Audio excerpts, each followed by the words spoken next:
Well, what did Geno Smith say? They tried to write me off, but I ain't right back. Well, y'all tried to write off the Minnesota Timberwolves. Y'all said there's no way they're done. Look at the way they got started. Oh, man, their defense, it sucks. Boo, boo, boo. But then if you look at this team, all of a sudden they're streaking, they're winning, they look great, and then they take down the vaunted OKC Thunder. Did I or did I not see, Chill, Anthony Edwards get in a seat, strap, come back, boom, bing, bing, bing, bing, bing, step back, splash. Hey, and then you get Jaden Daniels off of you. I'm Ant Edwards. Come here, rip. Let's go, Minnesota. I saw Anthony Edwards and the Minnesota Timberwolves take it to another level, and all they are showing the people is that when it comes down to money time, we know Minnesota gonna be there. Chill, Ox, what's going on, fellas? Running good, brother. Running good. I mean, of course, we talk about the Minnesota Timberwolves and how they haven't really beaten a lot of good teams, but hey, man, you beat the teams that you're supposed to beat. You beat the teams that you're supposed to beat in the NBA, and that's what Minnesota has been doing. They've been beating the teams that they're supposed to beat. But as of late, I mean, if we being honest, Swiper, as of late, we kind of getting it going. I mean, I think they won 9 of their last 11, something like that. Yeah, I think they won 9 of their last 11. In the process of them winning 9 of their last 11, Anthony Edwards has been looking really good. Julius Randle hasn't been shooting the ball particularly well. I did not like him in that Oklahoma City game early, but he did get it going. But, I like what I'm seeing from Minnesota. You beat the teams that you're supposed to beat. I think they're a game and a half out the 2 spot right now. So, I mean, keep rolling. Keep doing what you guys are doing. And it's clear with Rudy Gobert, they got a shot. They 100% got a shot. No doubt. Wait, Chill, when you say they beat the teams they're supposed to beat, are they supposed to beat the Oklahoma City Thunder? No, I'm talking about the teams because I think that if I'm not mistaken, Ox, I think as of today in December of 2025, I think they're 3-8 or 3-9 against teams over 500. So the bad teams like the Clippers, Golden State Warriors, New Orleans, like you're supposed to beat those teams. This is what I was talking about, Ox, when I was talking about making the playoffs. If you can't beat these teams, then you can't make the playoffs. Because when we get into this time of the year, like right now, which is what I call the dog days of the season.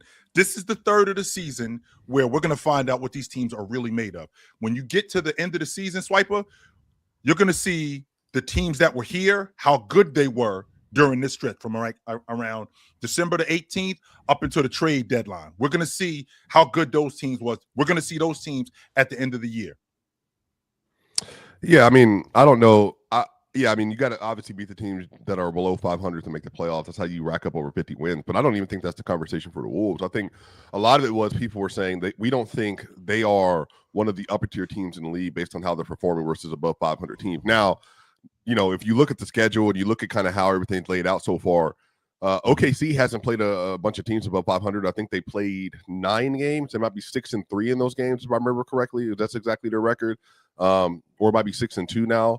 With this loss to Minnesota, but obviously the Wolves, they've just struggled, especially in the clutch and then defensively as well. They've just not been as good as previous iterations of this team, and so that's really kind of hampering them a lot. But I will say, man, they do have a lot of line of versatility, and I don't love Naj Reid's game, but I do think what he does allow for them is to have an additional ball handler and an additional shooter. He's a good floor spacer, but the problem is if you ask Wolves fans and people that are fans of Anthony Edwards, the Wolves, they don't have a point guard that they absolutely trust, very similar to the Houston Rockets, but they're just in a better situation because Dante's better.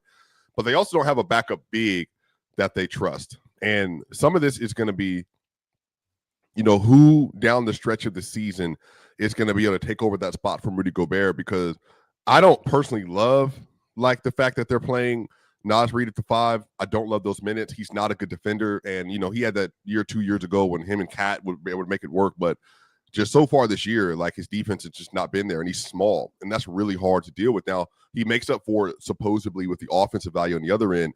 But, Zakarsky is not bad. He's young. He's 19 years old. but he's played some decent minutes this year, and I know Wolves fans want to see more of him. That way they don't have to watch nods at the 5. But I think the Wolves, as the year goes on, they're going to continue to figure out what lineups work best for them. Obviously, Anthony Edwards is, playing really well now. There's a little bit of a down streak he had. I think Dante has been really important for this team this year. Julius has been good. So the Wolves are alive, man. Like, I don't know if a conference finals run is in their card again, because that would depend on how the field falls. I think that the Rockets, who we'll talk about here in a little bit, the Nuggets, who we'll talk about here in a little bit, and then the Thunder, those are still teams that I think are objectively better. And I'm not going to lie, like, maybe the Spurs too, with Victor Wembanyama. Like, the Spurs are 21-7, and they're good, Ox. The best team. I think you said they were the best team in Texas, Ox, or was it San Antonio that you said was the best team in Texas? I said the Rockets were the worst team in Texas. Oh, I just want to make sure I get it correct. Yeah, I knew it was one of those two that was the best team in Texas. As y'all can see, we not worried about the Rockets. We not worried about the Rockets. It's crazy. Well, first of all, that was a scheduling issue. Let's be clear about that. And the Houston Rockets got, for lack of a better term, Swiper, they got the jerk job. And how do I know that? I mean, to go to Denver and see Denver in an afternoon game and then have to get on a plane and travel 4 hours to Sacramento to play the very next night. That's a scheduling issue. That's terrible. I don't know if it's a scheduling issue. That's a 2-hour flight. Ox, you just told me that it was 4 hours a couple of days ago. Which you said Houston, that from Houston. The Rockets are 1-3. Chill in the last 4. Denver. They were in Denver. Denver. Denver. That's a 2-hour flight. That's a 2-hour flight. Yeah, it's not a 4-hour flight. It's about 2.5, 3. But that's a 2-hour flight. But yeah. I mean, the Rockets. We'll get to them in a minute. They should. If the Nuggets have a regular shooting night chill, they're 0-4 this week, and so they obviously have had some not so great losses this week to the Kings, and then to the Pelicans. But, I still think they're one of the upper tier teams. I still think they're, like, for me, probably the third best team in the conference. But, if you told me come playoff time that Minnesota's kind of taking that spot. But I think you also saw yesterday that Minnesota is acceptable, because just as they beat the Oklahoma City Thunder, last night, they played in a game that, quite frankly, shouldn't have been close. But, Ant struggled last night shooting. They just didn't get the most consistent play out of their, like, defense. And they were just kind of erratic, like, last night, but they were able to sneak by a win because of who they were playing. They were down at one point to the Milwaukee Bucks, and shout out to your guy Ryan Rollins, still off the bench. He had 16 points yesterday. He looked good. Gary Harris did make a lot of great plays, but I thought his defense was relatively good last night. Jericho Sims was 4-4 off the bench, but then they had a lot of struggles yesterday. Bobby Portis got 16 and 11. Kevin Porter Jr. had 24 points last night, awesome. 9 assists and 10 rebounds. So yes, awesome. They're susceptible to high-level guard play. Now, I don't think that Kevin Porter Jr. is a high-level guard, but, I do think that, like, you can take advantage. I still think you're wrong on that, Swiper. I do. I think you're wrong on that. I think that he plays basketball in a way that's conducive to being successful. I mean, he's one of the, especially considering what the game is today, he's one of the better bucket-getting guards in the game. No, he's not. He's healthy. So you do this. How many? What does one of the better mean? One of the better. I'm one of the better bucket. How many are on that list of better? 40 people? No, I think it's more than that. I mean, we got a bunch of guards in the league today that are bucket getting guards. But I'm saying bucket getting guards. Are you talking about like one of the 40 best, or are you saying like one of the 30 best? I don't think he's Brunson good. I don't think he's Fox good. No, I don't think. But like there's 20 really, really, really good guards. So you're saying that like after the really, really, really good guards. I think we can have a conversation about Kevin Porter Jr. as a bucket getting guard. Yes, in the space after that, because it's not a coincidence that wherever he plays, and one of the main reasons why he plays is because his ability to get buckets at 6'5" and being left-handed, his mid-range jump shot, his ability to get downhill. I think that he put a lot of pressure. People are saying like, is he supposed to be top 20? We can go through a list right now. He wasn't even close to top 20. 25. So I top 20. He's saying bucket getting guards, like whatever that means. Bucket getting point like lead. No, not point guards. Guards. He said guards. Yeah, I think he's one of the better. I think he's one of the better scoring guards in the league. I just think that Kevin Porter Jr. is one of the 20 best scoring guards in the league. I think he's one of the. Well, Swiper said 20. Okay, I said he's one of the better scoring guards in the league. Now I'm not going to go to 20. I think that's pushing it because when you're talking about top 20, you're talking about guys like Brunson and Fox and Luka, like Austin Reeves. No, he's not that good. No. He's not. I'm not. He better score. He better bucket than Dylan Harper. Yes. Yeah, right now he is probably. Yes, I think he's a Jordan better Poole? bucket getter than Dylan Harper. Yes, I think he's a better bucket getter than Jordan Poole too. Yes, I do believe that. Devin Vassell? Yes, I think he's a No, better bucket obviously getter not. than Devin Vassell. Yes. Zach LaVine? I'll He take wouldn't Zach be- he's LaVine probably not over my him. top 20. You say what? I'll take Zach LaVine over him. Sure, I will. Okay. But what I wanted to say to you, Swiper, was if I'm not mistaken, in Ox, you can fact check me on this one. I think that the Minnesota Timberwolves with Rudy off the floor, they're a 120 defensive rating. With Rudy on the floor, they're like a 108 with him on the floor. Fact check you. How possible? Oh, look at Chill pulling out the horn. It's I've had a real something. influence in this community. It's something like that. He's like a 108. He's They're like a 108. 108.7 and then a 120.8 without him. Yes, so they fall off a cliff. Real talk. When Rudy's off the floor, You know what that ball was. They fall off a cliff when Rudy's off the floor. I didn't know dunks and threes. Shout out to you for that. Yeah, they fall off a cliff when Rudy's off the floor. Now, with that being said, I think that this group last night, I think without Giannis, I think that they walked in.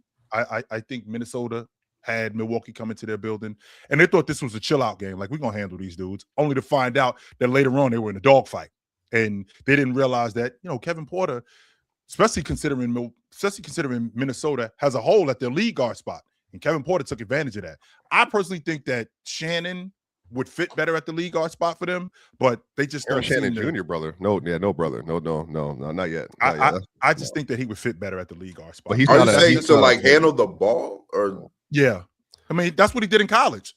That's what he was in college, and it should have. But the difference in Minnesota was they still had Mike Conley. So because they still had Mike Conley, they put him in a different space. Like they put him on the wing, they put him in the corner instead of letting him be more that ball handling lead guard, so he can segue into that as Mike Conley started to fade out, which is clearly what he's doing right now. I've been saying for the longest, I think that Minnesota should go look into the guy that just beat my team, via Which buzzer team? beater, the Rockets. Dennis Schroeder. I've been saying this now for months. I think Minnesota should invest in Dennis Schroeder. I think he should be running that unit over there because I don't think they need the point guard to be. Y'all are about to, fire sale and get rid of everybody because y'all suck. But I think Minnesota should get. They just beat the Rockets. They beat the Rockets and Denver. Okay, y'all lost like the Bulls and stuff. It happens. Didn't y'all lose to the Kings?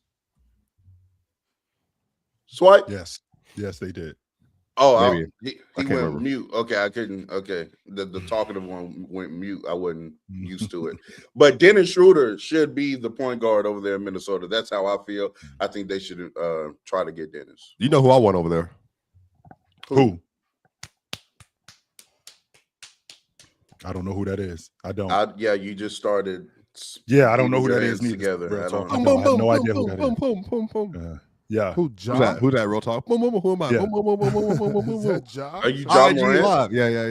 That's why I want Yeah, over no, there. absolutely not. Yeah, That's why I want over there in Minnesota. absolutely Can't wait. not. I can't. I would love to see Ja Morant in Minnesota. That'd be a great. Personally, real talk. That would be a great situation for Ja Morant. Phenomenal. No doubt. Him and Rudy. Think about him and Rudy, him and Nas, him and Julius Randle, and then doing this without Anthony Edwards in the game too. Those minutes would be good. I would love to see him there. But what about like when John and on the court together? I think they could work. John's What about when they're outside together? That too. What about that? That too. When they outside doing stuff they ain't got no business doing together. Somebody said Kobe White. Yeah, Minnesota wouldn't actually be a bad place for Ja off the strength that it's cold. It really ain't a lot to do in wintertime, so he wouldn't be outside like that. He really wouldn't, if you think about it. It's a lot to do outside when you got hundreds of millions of dollars. You can find anything. That is a fact. You can stay warm. You can stay warm. Chill. They'll be going back and forth with, hey, you got the private jet tab this time. I'm gonna cover it, bro. Right, we're gonna fly to Atlanta real quick. We'll be back. We're gonna fly to Vegas real quick. We'll be back. It don't take nothing for them to get on the plane. But now, real talk, I do like that move though. Dennis Schroeder in Minnesota, that's not bad. They can have, actually Minnesota, they can have Dennis for Anthony Edwards. Okay, brother. We know that's not happening. Minnesota could have. Did I hear that right? Yeah. I just want to make sure I heard that. Yeah, I just want to make sure I heard that correctly. Did he say He got you sent, booed at him? No, I think somebody's down in the back manipulating things for some reason. Right. I can't even have a little fun this morning. It's a Monday. I'm trying to lighten up the mood. Wow. But to your point, Swiper, Minnesota has been playing really well, and you brought up something really interesting when you talked about Oklahoma City, and when I said beating the teams that you're supposed to beat, and I'm not saying that this is fugazi because I don't believe that at all. But to your point, I mean, Oklahoma City did have. If you look at Oklahoma City's schedule, they beat Houston on opening night. They beat a bad Indiana team, smoked Atlanta, Dallas, Sacramento, Washington, New Orleans, the Clippers, Trailblazers, Sacramento, Memphis, Golden State. They smoked that Laker team 100%. Charlotte, New Orleans again, Sacramento, Utah, Portland. They beat Minnesota in a dogfight. They beat that Phoenix team in the in-season tournament. Then the Trailblazers again. Then the Golden State Warriors, Dallas, Utah. I mean, it has been a favorable schedule for them. Now that if I'm looking at it now, I still think that they're going to be able to get rolling again, right? They're rolling, but chill. They're a different team this year, and this is what's going to happen. Is the OKC, what does Real Talk call people that glaze? The OKC Riders or whatever, the OKC FC, they're going to say that like a small sample size, which is true. But when they play versus teams that are above 500, they have been a much different team. Sure. Than teams that are below 500 this year. Now, I still think they should get the logic of being, the favorites in the NBA, obviously, because they're a historically great team. But I do, as you play more teams, more, maybe not the Lakers, because the Lakers probably are just a horrible matchup for them. But, the Nuggets, the Rockets, the Spurs, when they're fully healthy, maybe Detroit. I don't know. Have they played? They haven't played Detroit this year. No, they haven't. No, they have not. I don't know about Detroit either, because that's going to be tough for Cade. But there are some teams that will give them some issues. The Knicks, I'm curious to see how that goes. I think that'd be good NBA Finals preview as well. Houston. Your boys, Houston too. Houston will give them trouble. I think your boys will give them trouble. Yeah. As of course, Minnesota's going to give them trouble. I just don't the matchup between not just Ant and SGA.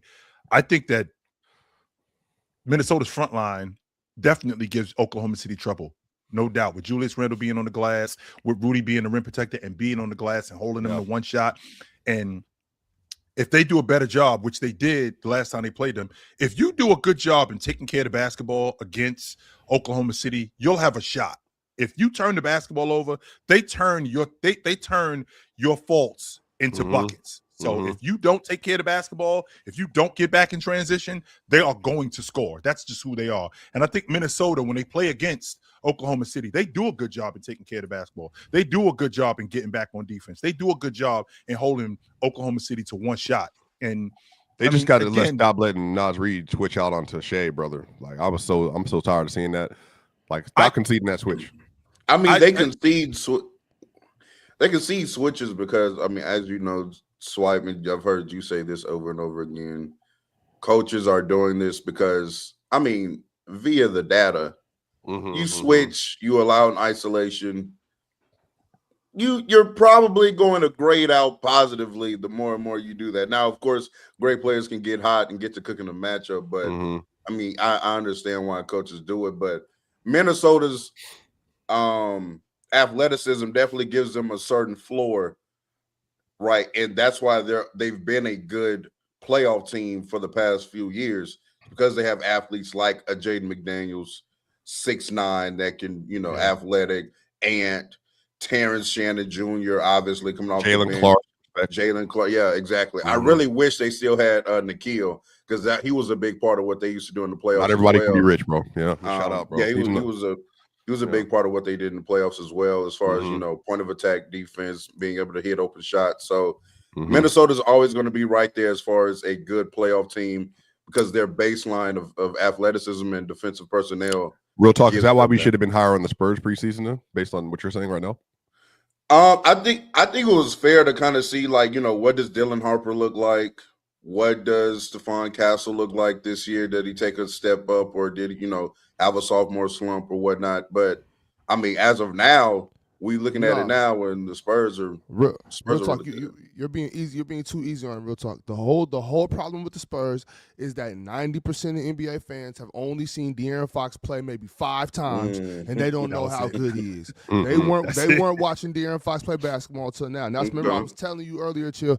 I miss Foxy in Sacramento. I miss him in that purple. But I'm happy that he's going to play with Victor Wembanyama, so that way people can finally watch him play basketball. That's true. That's what it is. They don't know how good De'Aaron Fox is. Now they know. By the way, them adding Luke Cornett to that team was so important. Ox, that's a big pickup for them too. For them, not only with Wemby, but you see without Wemby, Ox, they have a real identity with all those ball handlers and having a, I would say like a defensive anchor. He's not like a upper tier great player, but he's a really good rebounder.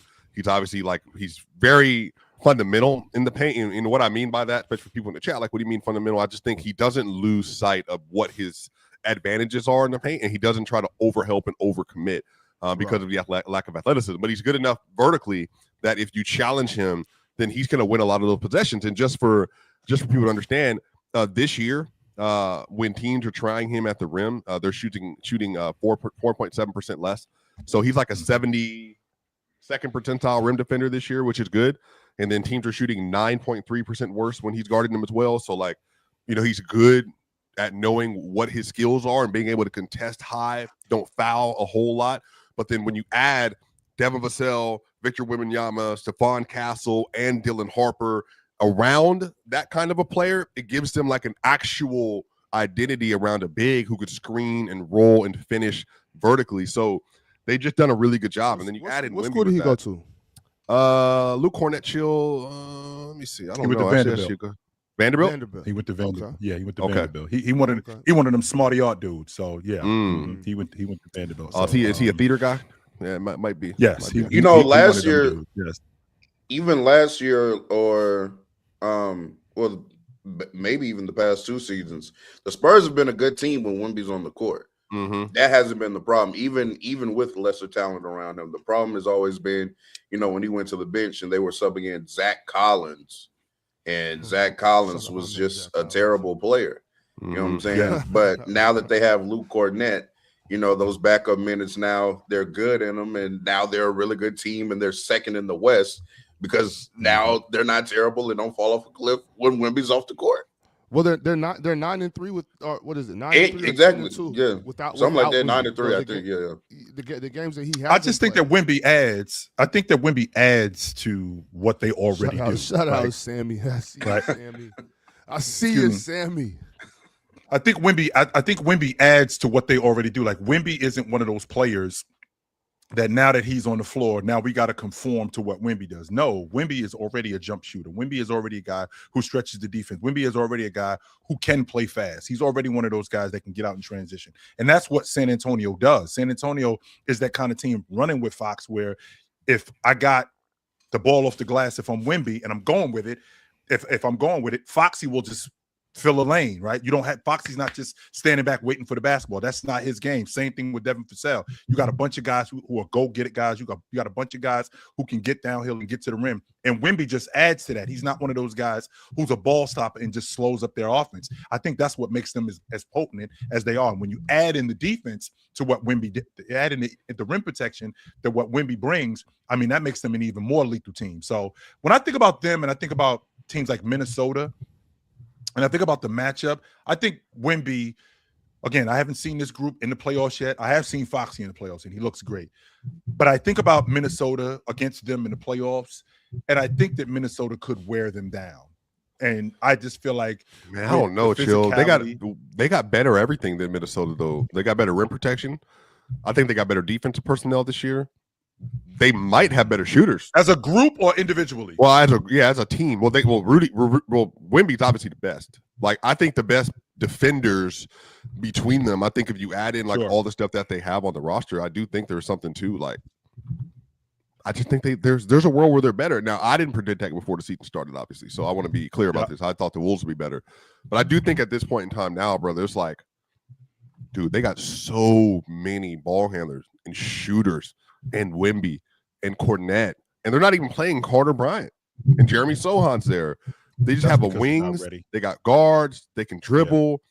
I mean, I think Ant and Julius would have to have a great series in that series, which they definitely could. Julius could definitely cause Julius can definitely cause some problems because of how strong he is. Chill, obviously you're a big Julius fan, so it could happen. That's where I think the divide is when it comes to Minnesota. I think that Julius, when I watched them a couple of nights ago when they played against Oklahoma City, he did not have a good shooting night. I mean, he wasn't good at all. But I feel like he did a lot of the other things really well. I think that his ability to find guys like DiVincenzo on the wing, because he attracts so much of the defense when he gets downhill. His ability to find Ant on the wing, especially when he gets bottled up. Like Julius isn't one of those guys who gets bottled up and just will shoot the basketball. No, he will get off the basketball. And I think that he can do a great job at that when playing against a team like San Antonio, who they do rely on their rim protection, and a guy like Wemby, maybe we can beat on him a little bit more. And I don't think that he's going to be one of those guys who, when we get to the playoffs, will the reins be taken off? Will they completely just turn him loose and just let him go? I don't know, because I know for a fact they're going to do that with all of those guys from Minnesota. So I just like Minnesota's depth when it comes to the playoffs and their style of play. And I think Coach Finch is a damn good coach, and he's really good at adjusting. I think Minnesota would be able to make it tough on Wemby in a playoff setting. I think you can. Which player? I wouldn't be surprised if Julius Randle spends a good amount of time on him.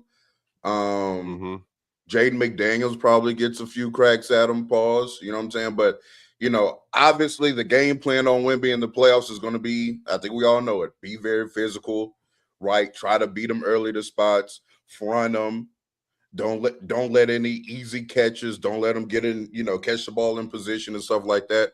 I also think that they have, as good as ball handlers as Swiper keeps referencing for the Spurs, and is a really good point of attack defender. Jaden Clark is obviously Jaden as well. Like, that'll be a really good series. I just think that Ant and his ability to generate good offense on a possession-to-possession basis in a playoff setting is going to be better and supersede Wemby, in my opinion. And I think that Minnesota can guard the Spurs good enough to get out of that series. Now, that would be a really good series. I would love to see those two teams duke it out in the playoffs, because that would be a really good series. But I would take Minnesota because of Ant. Yeah, I could get with that. Now, Swiper, my question to you when it comes to Minnesota, what don't you like about them in the playoffs? Because again, when we get to the playoffs, right? When we get to the playoffs, we know for a fact that as good as you are, teams highlight the detrimental parts of you. If your inability to handle the ball, your inability to take care of the basketball, your inability to do a number of different things, teams highlight that about you. What don't you like about Minnesota? Me? I love Minnesota. You in particular. I'm a Minnesota fan. I'm an Ant Edwards fan. I don't know if you know this. You know what? Let me rephrase the question. I'm not Luka FC like Real Talk is. But I for sure love me some Minnesota. I am Luka FC. I'm just realistic. Ox, we was actually having a real good conversation until this one. Yeah, we are. What you want, Ron? What you want? I didn't even say nothing. I'm not finished the real conversation. I'm really sitting back today. As I was saying, Swiper, what I want to do, I don't mean the playoffs, because the playoffs is 6. Ron, where you at? What? You still at the whiteout party? I'm in San Francisco. I'm gonna be here till we win the Super Bowl. Please, over at Levi Stadium. You're gonna be there for quite a while, then, brother. Hey, chill. Y'all play at Levi today, or y'all in Indianapolis? It's in Levi. It don't matter. Yeah, it don't matter. Phillip Rivers go get Phillip Rivers busy. ain't doing nothing, bro. Hey, George Kittle. Swiper, hold on, Give me Swiper. 30 Could you points. please? Matter of fact, wait, Swiper. Could you please show Phillip Rivers some love? He's I don't a great want player. No disrespect, man. He's a great player. Great player, but he's also 89 years old. Him and Chill are from the same generation, just for context. Same what generation. Does that mean? What you think Chill can't throw a football? I bet you Chill throw a football further than you. I'm not going to lie. Chill would go on the field right now and be more athletic behind the pocket than Phillip Rivers would. You think I'm playing? You do not want me under center, Real Talk. You don't. Of all the people that you want under center, you do not want me under center right now, because we ain't going nowhere with me. Nowhere. Shit, what Phillip Rivers ain't doing nothing to you to deserve this type of disrespect? Is it because he used to bust the I like Phillip Rivers. Bust the Broncos? I had a whole argument with Trent about this. I think he's one of the best quarterbacks that we've had in the modern era. He just never won anything. He played versus Manning and Brady and Rodgers. So that's the issue. But he's thrown for 44,000 yards in his career. What's his career record against the Broncos? I don't know, but it's losing probably because you got to remember they had the era of even in the 2000s with Plummer and then Kyle Orton, but then the Manning era started after that. And Manning was running; they were running for everybody at that point. You got to something like losing. They should have won in 2006. Remember, Chill? They were 13-3 in 06, and they had that was a LaDainian Peterson year when they had 32 touchdowns. I think Chill's trying to make a point. They wasn't 13. They were 14-2, and they got bounced in a divisional game. It wasn't Phillip's fault. And since we're on the subject of losing, Ron. Since we're on that subject. Since we're on the subject of losing, Ron, how your boys fared against the 49ers this year? They about to be defeated. I'm sorry, Ron. I'm sorry. Chill. You turn my mic up so I can hear you. Who is the number one team in the whole league? I don't want to hear that, Chill. The Seattle Seahawks.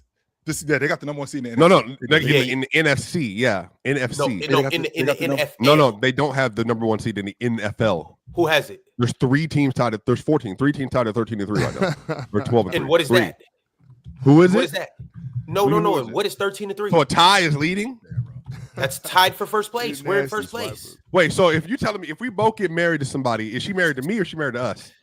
Which what one are you talking about? We're all married to her. So that's not illegal in America, Swiper. You can't even apparently in America. Apparently, you can. You're legally allowed to do that. Everything. You're legally allowed to do that. If we're married to her, you technically are married to her, but so am I. In what compound are you allowed to do that? Utah.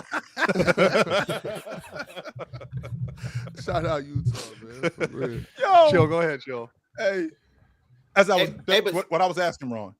What I was asking, Ron, not what I was asking, Swiper, before Ron came in here and completely derailed the conversation. We want to talk about Seattle, because we was talking about Minnesota. We was talking about Minnesota, and I don't want to talk about the playoffs.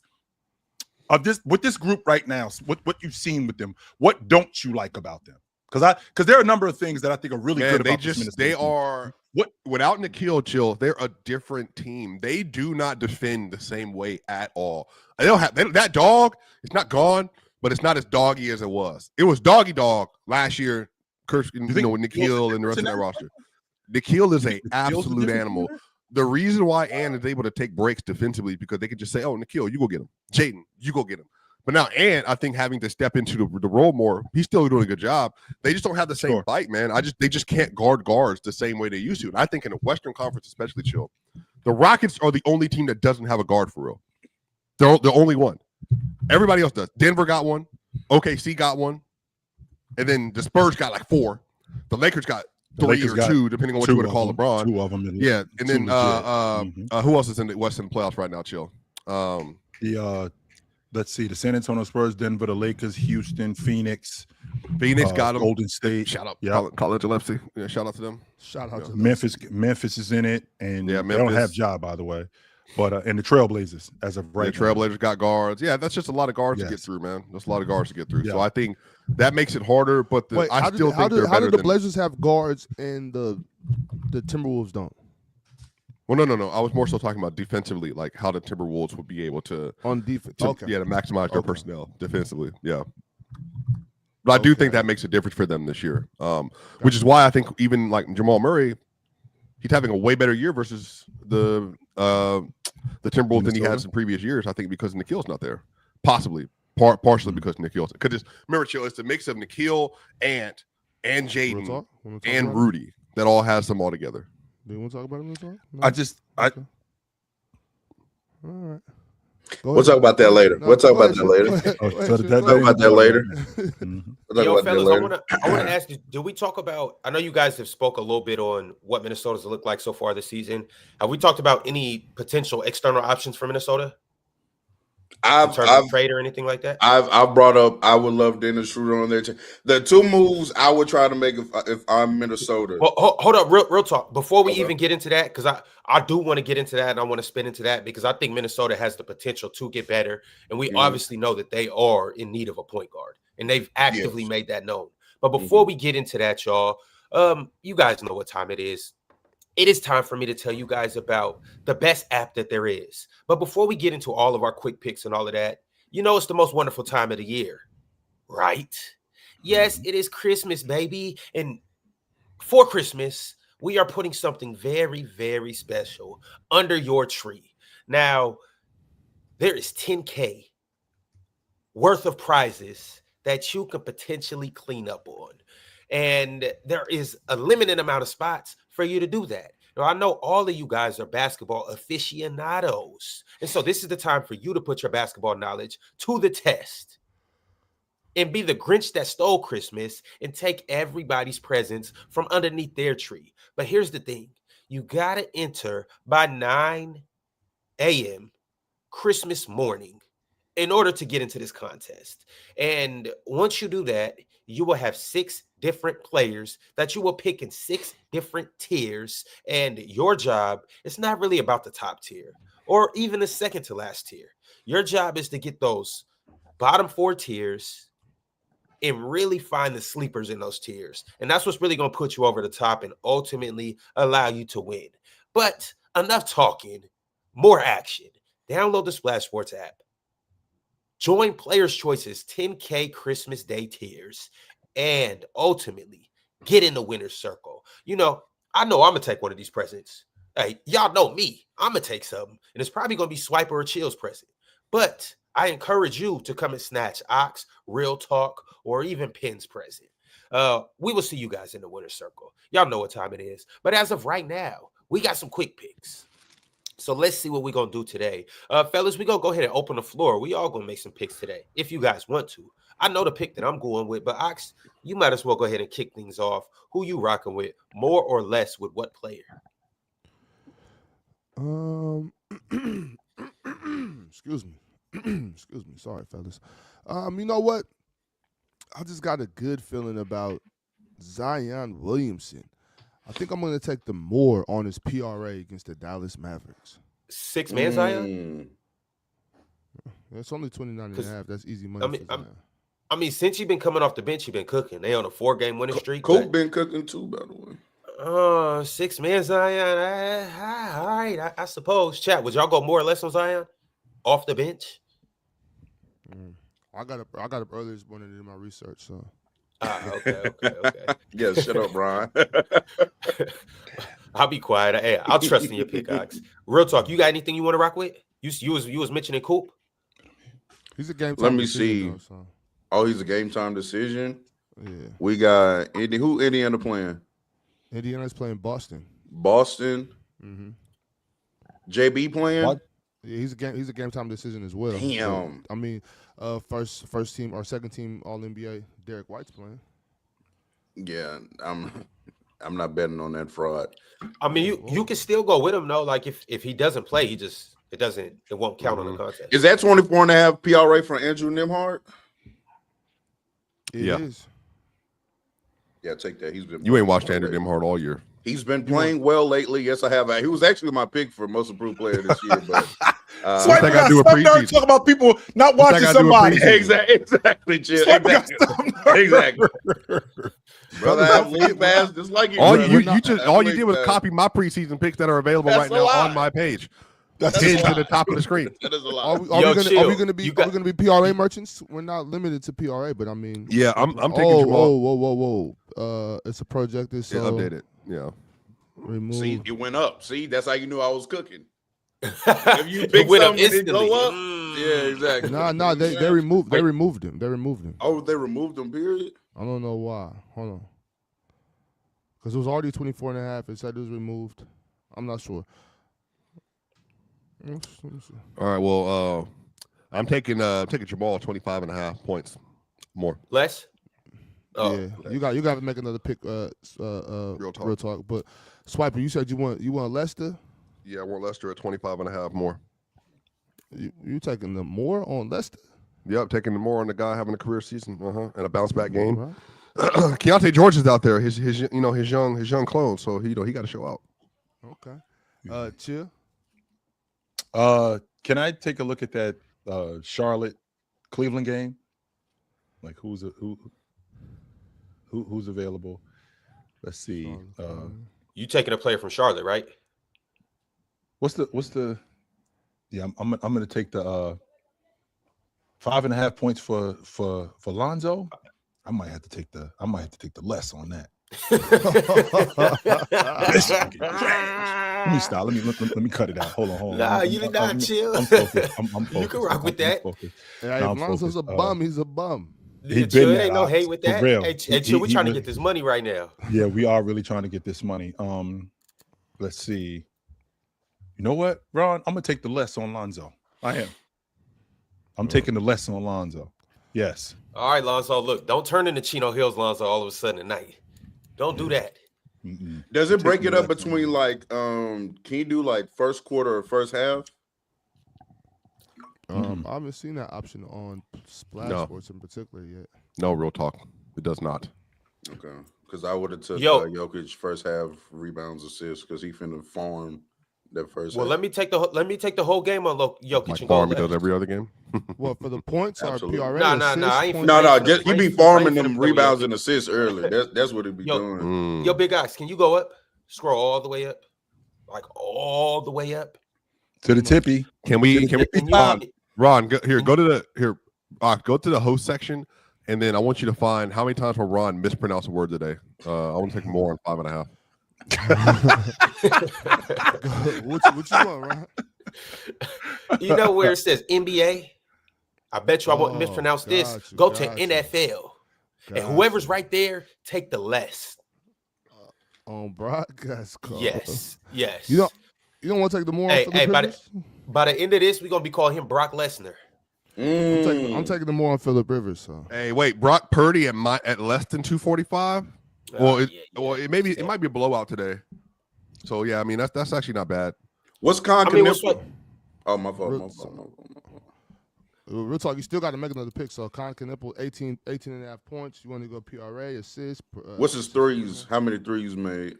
Let's see if he's even on there. Because the Cavs ain't playing no defense, no way. Yes, they are. I'm gonna take them. Yes, they are. Yeah, see everything. See how everything I want ain't on the board. That's how you know I'm cooking, bro. They ain't playing defense against the Bulls. That's the problem, Swiper. It's not the Dame playing defense. They actually are playing. Do 18 and a half. They ain't playing no defense against the Bulls. I'm good with the Bulls own them. All right. Everybody satisfied with their picks? Yeah. The first choice is usually right. I really want to take the more on Darius Garland, but I'm gonna stick with I'm gonna stick with the less on It's only 3 picks on there, Ox? Nah, it's not. It's 6, but this sometimes it doesn't load up instantly. I gotta submit the entry and then it'll show up. Okay. So your computer operates like your brain. It just takes a little bit of time. Swiper, where you get that hat from? San Juan? Yeah. So when you go to Puerto Rico, this is a pava.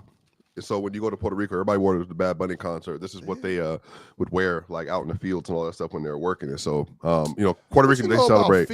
They celebrate. I know a lot about fields, brother. I come from a farm. I come from a farm family. I come from a farm. Anyway, I come from the farm family. I got calluses all over the place. Callus on your hands. I've been bro. Ox, let me see your hands right now. Let me see your hands right now. Let me see your hands. You can't see nothing on your hand. Look at how clean and crystal hands are. Oh, look, no. Put your hands up. Put your hands up. Put your hands up, manicure boy. Manicure boy. Put your hands up. Put your hands up. Oh my goodness. These are calluses. We've been doing things for decades now. You out here going to Bad Bunny concerts. Next time, you got callus on your hips. Next time I see you, Ox, I'm gonna send J-Rob at you to pin you up against the wall again like Chill did Ron. That's what I'm gonna do. There's videotape of J-Rob gonna move for you? What are you moving you? What are you talking about? You got him up against the wall. Ox, your feet was up against the car like this. Bro, he snatched him out of the front seat of a car. Real talk. How you get snatched out of the front seat of a car? You're supposed to be 6'8". Everybody knows this story. But you know what? Hey, Ox, do me a favor. Ox, spread your arms out. Spread your arms out. Come on, bro. Be for real. I don't know why I'm listening. Wait, hold on. Be for real. Don't troll. Ox, do me a favor. Spread your arms out. You got callus on your hips, Swiper. You got a 6'4". You got a 6'4" wingspan at 6'9". I got a 7'4" wingspan. I can punch you from here. You better watch your mouth, bro. You can't run. You can't jump. You can't do nothing. You ain't done years. Kente. Bro, Ox, guess what? The difference between me and you is not only was I working in the field, Ox, you were giving the orders. You was like, I want the inside track. I want the inside track. Let me work in the house. Right? I do whatever you want. So, go get that man. Go get that bail over there. Go get that bail over there. I was just being for. If you look at Swiper and you see how Swiper built, they definitely put Swiper in the field. Yeah, Oxley's built slight, just like his best friend was. Chill. Swiper can't survive no sunlight. Swiper built like he was in the kitchen. Let's see your triceps. This is inside weight. That's inside weight. Chill. That's inside weight. This fool gets sunburned. Chill. This fool gets sunburned. Are you kidding me? This is inside weight. You see inside weight, Ron? This is what you look like. Ron, you got to get your auntie. This is what you can get. Get your auntie. Put your arm up. Ron, put your arm up. Put your arm up. Stir in the pot. Ron, by the way, real talk. By the way, bro, Swiper, you got triceps like my auntie. That's a medium-sized hoodie he has on, and it's drenched over his body. It's drenched over his body. It's a medium. Think about that. That's crazy. Where were we, Ron? Where were we, Ron? I don't know. I don't know how we ended up here. Got callus on his Hey, I guess what? Ox, you got on a medium hoodie and 6'5". Hey, Ox, you got. Hey, Ox, you definitely got callus. Hey, Ox, look at me when I'm talking to you. You definitely got calluses somewhere, but I ain't gonna say it live on air. You hear what I'm saying? You hear what I'm saying? We were rolling a little while ago. I got something for my cat. Hey, you got a fistful of 50s. You can visit Ox anytime. Let me say, now take that. We were rolling just a little while ago. Real talk. We have been derailed by the medium hoodie. I see what you're saying. No, we go bring it back. We go bring it back. How we gonna rock right now? We go get into these crunch time chats. I appreciate everybody that's in here. I appreciate everybody that sent through super chats. If you haven't liked, subscribed, and if you ultimately haven't followed us across all platforms, stop doing what you're doing right now and make that happen. Oh, and also become a YouTube member because those are the most privileged people in the Players' Choice community. But let's go ahead and get into it. The first super chat I got is from Traylet 4364 said, Lakers and Houston, ... Shaking my head. Lakers and Houston. Yeah, it was tough. Those two cities. It was tough, but at least the Rockets were on a back-to-back. And they had a great win in Denver. I'm sure we'll talk about that. No. They did. They had a fantastic win in Denver. And now it counts as fantastic. Yeah, it was. They whooped y'all ass, Swiper. They went into Denver. Yeah, they shot 100% from the field. They punked y'all on Saturday. They're 1-2 on the season now. I agree. Matter of fact, where's Drench? Drench was talking all kind of. Matter of fact, can I ask you a basketball question, Ron? In real talk and chill. And Ox? You just did ask me a question. No, I'm asking you a basketball question. Another question. All right. So into the game yesterday, because Drench was lying. I'm talking about twerking on the timeline, right? So yesterday, when the last possession, Ox, you watched the game. Obviously, it's your team. So remember, DeMar DeRozan drove to the basket. Real talk. You remember the end of the game? Drove to the basket, faked the layup, and then threw it to the corner for Dennis Schroeder to make the three. So what I'm asking is, if you're Tari Eason and you're up 2, chill. Drench said he was going to go get the rebound while the ball was in DeMar's hand. Chill, does it make any sense for Tari to leave a wide open good three-point shooter to go help bucket when DeMar's driving to the basket up 2? In fact, that's the in the huddle during the timeout, the idea is to guard the long ball line. We'll give up 2 to have to go into double overtime at the worst. We're not giving up a 3, especially not a wide open 3 from Dennis Schroeder, who had just scored previous to that. So no, we're not doing that. That's not the play to me the play to me was Sengun trying to foul bait up 3, throws up some foolishness that leads to a run out for the Kings, wide open corner 3 from Russ, splash, tie game. To me, that's the play that kind of was like, because, naturally, as an offensive player gets closer to the basket, even when you're up 2, it's natural to collapse and want to help out and get in position to rebound or try to challenge at the rim, et cetera, et cetera. And then it was a late kick out by DeMar, to be fair. It was a late pass. He was at the rim. Yeah, he was at the rim. It looked like he was about to shoot. You know what I'm saying? He makes a late pass and then, leads to an open shot. that was, in my opinion, it was a mistake by Tari. But to me, the bigger play was, again, that Sengun trying to foul bait. Not the Sengun pass off the side of the backboard. You know, Sengun hasn't been great Was it though? The close of these games, man. He hasn't. But if you think about who you want to leave open, though, real talk, because to your point, Dennis Schroeder actually had it going. Do I want to leave him open? Do I want to leave Russ open at that junction? Well, Russ was cooking too at that point, though. Yeah, Russ had shot the ball well. It was he did. He shout out to the Kings. I mean, the Kings just played a good game. You know, they made shots, and we didn't close. Really right along those same lines, real talk. The Jonathan Frazier in a super chat said, "Can we please, for the love of my heavenly Father, stop giving Sengun work off the dribble, in an ISO, in the clutch? Also, Kings and Pales? Question mark? Yeah, Sengun is not. I don't think he's a good enough player to be getting the offensive looks that he gets. But also, where else are they going to go? I mean, it can't be Kevin Durant every time. It's in isolation every time. So, like, they have to. Yeah, I mean, you know, they just have flaws. When Sengun is really good, they're really good. But Sengun is not really good often enough, and I think that kind of puts them in a little bit of a hole lately. But I don't know if it's his fault. Real talk. I think they have. Yeah, I don't. That's who we go to. So I can't even like blame Sengun for real, because that is who we're going to. And so that is obviously a coach's decision. That's the team's decision. They do double KD a lot, like somebody just in the chat. So I guess it's kind of natural to want to go to your second best offensive player. He just has to be better in his decision making. Offensive player. I beg your pardon? What? Yeah, KD's the best offensive player on the team, Ron.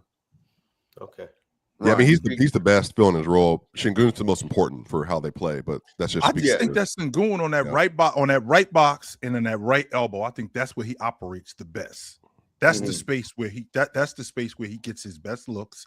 That's the space where he's passing the best, where he's getting downhill.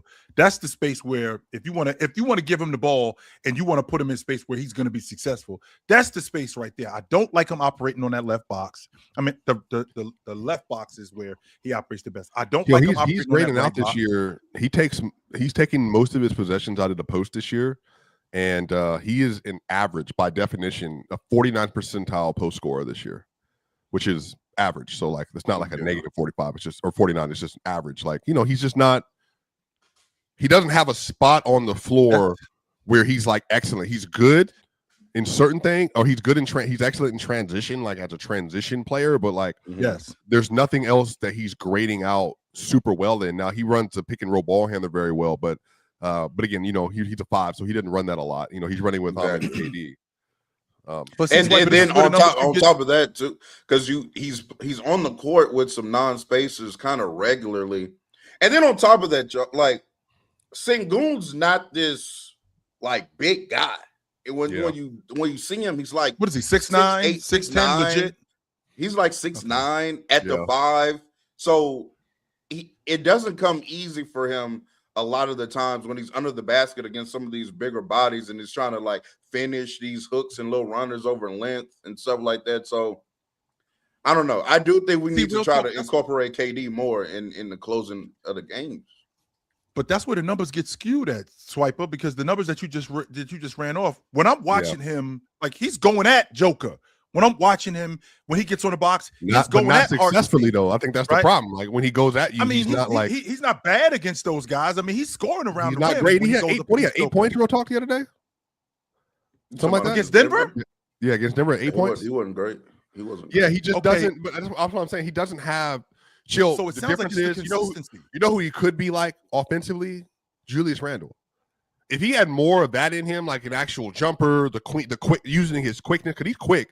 Like he actually has some twitch to him, but up here he settles and he's not good enough sometimes driving. So real talk, as he can attest, just being young. He takes a lot of those mid-range shots that he's also not good at, like the flamingo jumper, or he'll do the sombor shuffle, or he'll just do the basic mid-range. He just doesn't have that. And then on top of that, if he doesn't have an advantage on you clearly, like from a size standpoint, he also doesn't score well around the rim. So it's just kind of like, you know.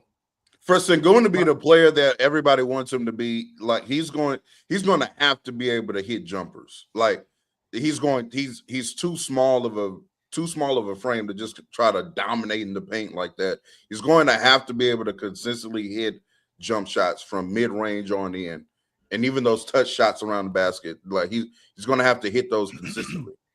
Well, that's what I was about to ask you, Real Talk. You just answered my question because I was about to ask you, is it a consistent thing? Because I do see him get busy in the paint. I do see him finish around the rim against bigger opponents. I do see him in the paint with Hartenstein and Chet. I do see him in the paint with Joker finishing around the rim. But then he plays against him a couple of nights later and you get 8 points.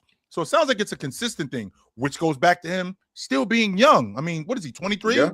So he's still trying to figure this thing out. And I think because what happened last year with them being the number 2 seed, in addition to them being the number 2 seed, he did play well and made the All-Star game. The touch around the rim has gotten better this year than what it was last year.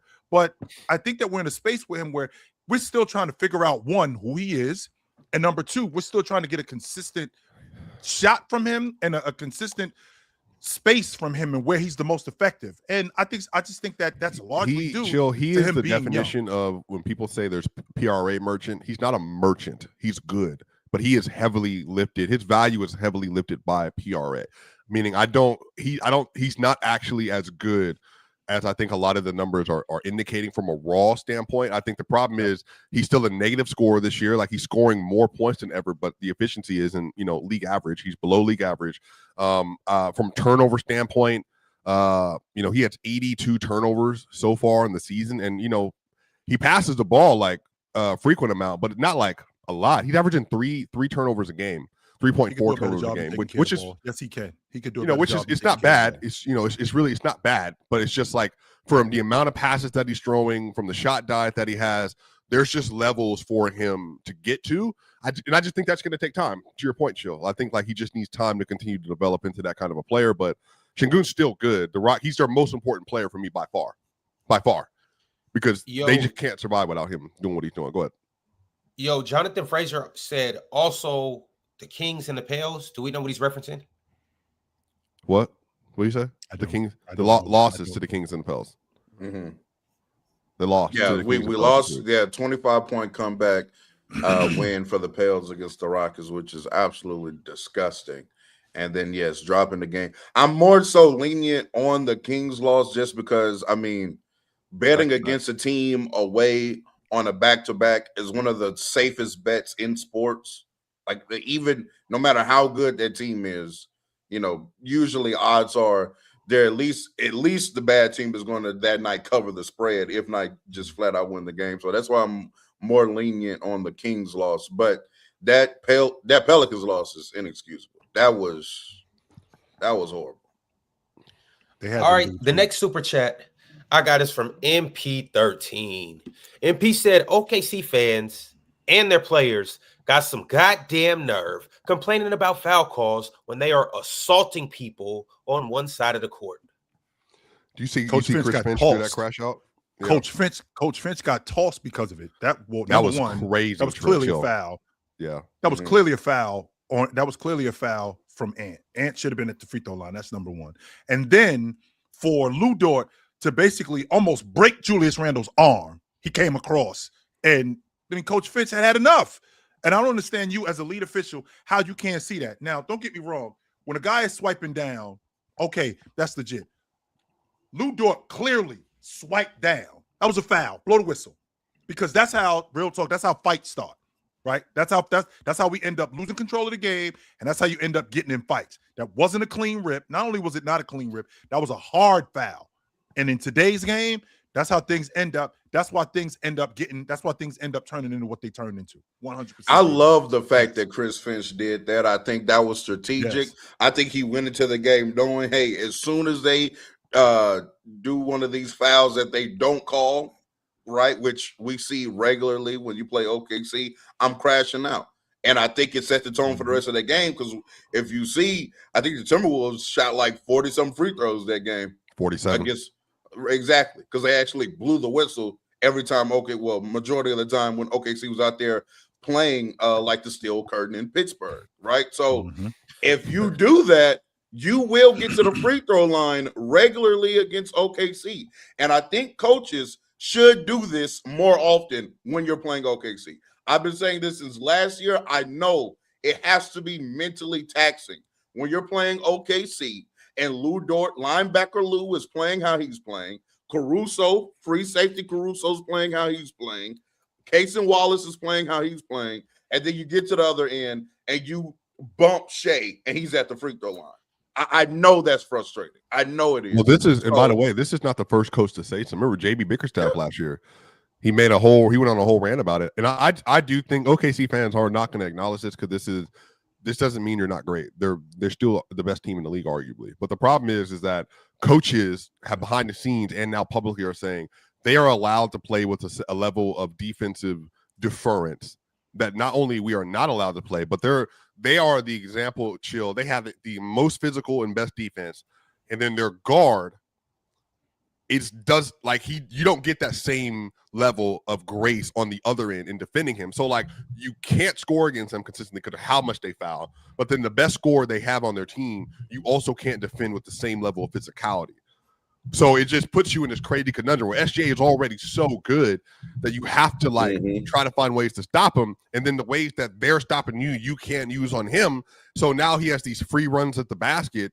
So I just think that's where the complication comes from. It's like SGA is so good. The defense is so good. Well, in order to stop SGA, we need to do what OKC does, but we are not allowed to do what OKC does. So therefore you're losing by 20, 25 points. And I think that's why everything's boiling over at this point. But Swiper, like, honestly, OKC sets the precedence, like, every time they step on the court. And they put the pressure on her. That's the thing is OKC puts the pressure on the refs on both ends. Shea puts immense pressure on the refs. I'm the MVP. I've averaged 30 for 3 straight years.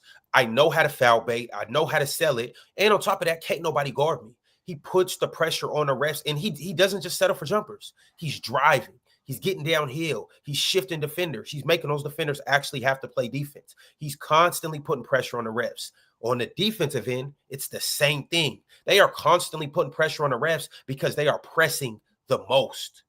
Like, let's not act like OKC doesn't get fouls called on them. They get fouls, but then they turn around the next possession and act like that foul didn't matter. And they're forcing the refs to constantly have to call foul after foul after foul after foul. And it's just like at some point, I can't see everything and I can't call everything. Like, they're just ultra aggressive. And you can't, like, nobody can be mad at them for playing an ultra aggressive style of basketball. I can get the whistle thing, but they turn it up on you. They force the refs to have to blow their whistle, and a ref can't just blow his whistle every single possession, or he's not going to at least. But he's got to call the obvious fouls. But he can, exactly. He's got to call the obvious fouls, Ron, because I can appreciate the logic where there's incidental contact, right? There's contact where that's just part of the game, no question about that. But when a guy in Lou Dort clearly in the middle of the lane, when Julius Randle comes down with the rebound and he's going back up with it, swipes down and hits him on the arm, which gets the ball, jars the ball loose, and it makes it look like it's a clean rip. It's not, especially when my star player who had just gotten fouled doesn't get a whistle. Now it's my job, which is Chris Finch. Now it's my job to protect my players. And I 100% will go after the rest. Phil Jackson used to do that all the time. Yep. Phil Jackson used to do that on the floor, and he used to do that in the press. He used to do that when during the playoffs. I vividly remember in 1993 when they're playing against the Knicks in the Eastern Conference Finals. Phil Jackson says, quote, they played their style of ball on their floor.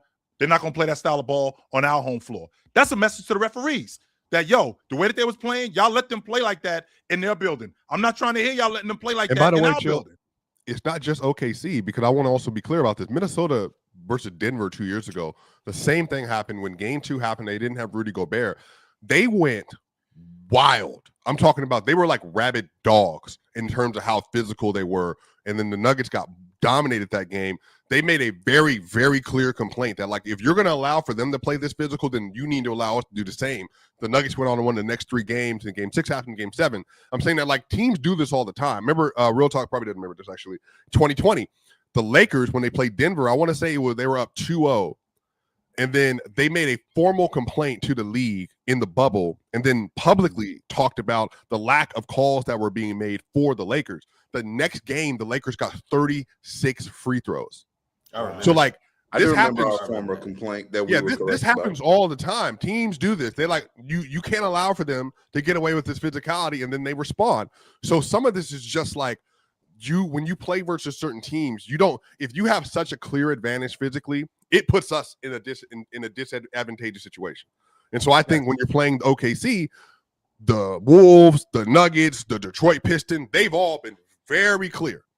If you're going to allow for them to play this way, you better allow for us to play this way.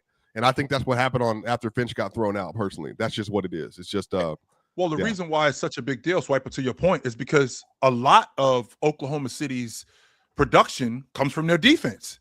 And with it coming from their defense, with their ability to quote unquote play as rough as they play, well, if you're not going to slow that down, then you got to be able to let us play that way too, because we get buckets playing on defense too, turning our defense into offense, which is what Minnesota does. So if you're going to allow them to push, like for example, Anthony Edwards ends up getting a flagrant foul because I didn't think it was that big of a push, but I mean he did put his hand on SGA in transition. SGA ended up flying into the stanchion. I didn't think it was that big of a deal, but it ended up being called a flagrant. So now SGA goes to the free throw line. He makes those 2 free throws, and they get the ball back. Meanwhile, on the other end, Lou Dort clearly pushes Shannon out of bounds, and it's just a foul. And it's not a flagrant one. And on top of that, a couple of trips before that, he's in the landing space of Jaden McDaniels, and they didn't say a word. They didn't say one word. So if you're going to allow these guys to play like this, it has to be consistent. Because what ends up happening is that you lose control of the game. And when you lose control of the game, you end up having stuff like coaches getting kicked out.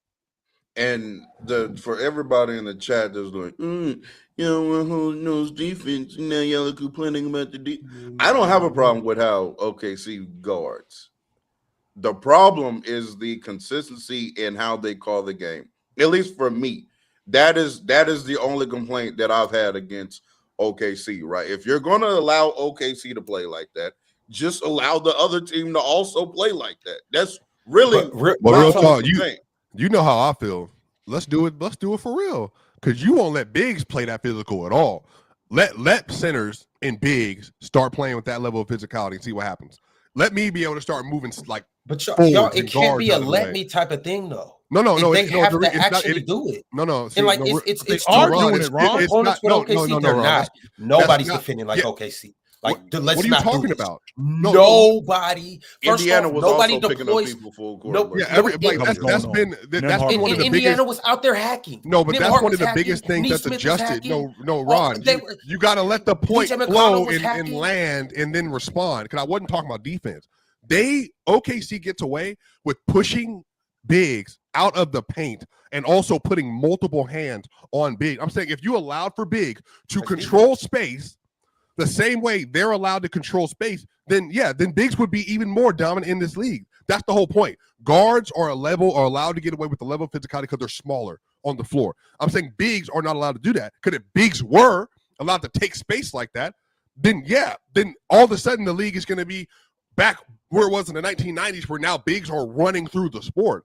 But I'm saying that's what the difference is now. I'm saying that, like, if they allow for other teams to be just as physical as OKC, I think the league would just look different as a whole. That's what I'm saying. See, Swiper, I just disagree with that. I think OKC, one, they have the personnel to be physical. They've put together an ultra physical roster they're not just physical with their hands. They're also physical using their bodies and their chest and arm bars and stuff like that. But they also just have a level of speed that a lot of other teams don't have. So they have the personnel to deploy dogs that can pick you up 94 feet, that are aggressive, that can, are crazy athletic. But also it's a mentality thing. Like I said, OKC isn't asking for no calls from the ref.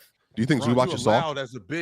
You allowed as a big to push a guy up the lane, right? I got just as much. I got just as much right to this space as you do. What I can't do is I can't put my hands on your back and physically push you up the lane. You can't do that, and that's what Oklahoma City does all the time. Right? Why do they do it? And that's Swiper's point. Literally, if Zubac took his hand, why do they do it? What do you mean they're allowed? Because they're allowed to do it, Ron. That's why. Because they're allowed. Why do they do it? Yes, they are allowed to do it. What are you talking about? They're not allowed to do it. That's the whole point. They are allowed to do it. I'm saying if Zubac took his hand and took Caruso underneath this part right here and said, "Boom, get out the way," it's a foul. It's a foul. I'm not debating whether they should be able to do it or not. What I'm saying is the fact that they come out and say, I don't give a damn, I'm finna do this. They are more likely to get away with more of those. The more they do it, the more they're going to get away with it. Okay, but then I'm saying that same grace isn't given to Big. Because if Biggs did that, so that's the problem. Biggs have 6 fouls. OKC's a team. The whole team does it. They might get 6 fouls doing it. The problem is Biggs, they don't have the same level of grace to be like, I'm going to literally take J-Dub, move him out of my way, and then now I'm going to establish position, and I'm going to get to the paint, and I'm going to finish over the top of you. I can't do it to Chet. I can't do it to Hart. I can't do it to Dub. I can't do it to Cruz. I can't do it to Kaysen. That's the problem. I'm saying that if Biggs could do that, the league, everything would be different. That's just what I'm saying. Everything. Remember, Ox was getting mad at Jokic because he was like, Jokic wasn't established position. I'm saying if Jokic was allowed to literally take his hand and physically move Caruso out of the way, then I'm saying then everything I think functionally would flow differently. I think if you watch the Clippers game the other day, Zubac, it was the same story with Zoo. They were taking Zoo, they were pushing him on his hips out of the paint. And I'm just like, that's crazy. Like, you just allowed to just like move him, and Zoo can't do that. Which I don't. And Ron, I don't have a problem with that. Like I'm bringing a fight to y'all every time. Y'all know again, this. Ron. Like chill. Have a problem with that. It's for real. It's not just their mentality. They are playing a mental game with everybody. And I'm good with that, Ron. When you step on the court with OKC, you are already thinking about it. Damn, I can't touch Shea. Damn, they're going to be ultra aggressive with me. They're going to be handsy with me. You're already scared before you play against them. And even the refs, too. The refs are like, damn. All right, coach is going to keep getting thrown out of the game then. That's what we're going to do going. Because like Cottrell in the track. That's what Julius Randle had 16 free throws, and he should have had 20, 25. Coaches better coach then. Coaches better coach. Okay, cool. Let's talk about every game. Hey, real talk. Every game from now on in a series, I'm getting thrown out. I'm getting thrown out. Don't play soft. I said that last year. I said a coach, if I'm coaching against OKC in the playoffs, I'm coming to the podium every game I have a problem, and I'm saying it very clearly that I have a problem with the refereeing. Again, to me, this isn't nobody up here at least this is my interpretation of the conversation. Nobody up here has a problem with OKC playing how they're playing. They should play like that. That is their brand of basketball. It is what it is. However, what everybody up here is saying is that I can see how the opposing team can have a problem with how they're allowed to play and how we're allowed to play. So, yes, Ron, in actuality, it's not an OKC problem. It's an officiating problem. That's the problem. If you feel like it's unfair on your end, then it is upon you to call that out and call that out loudly and clearly. And so hopefully it does. That's what Ime Udoka did. Ime Udoka did the same thing this week. It's more than that. It's more than that, though, real talk.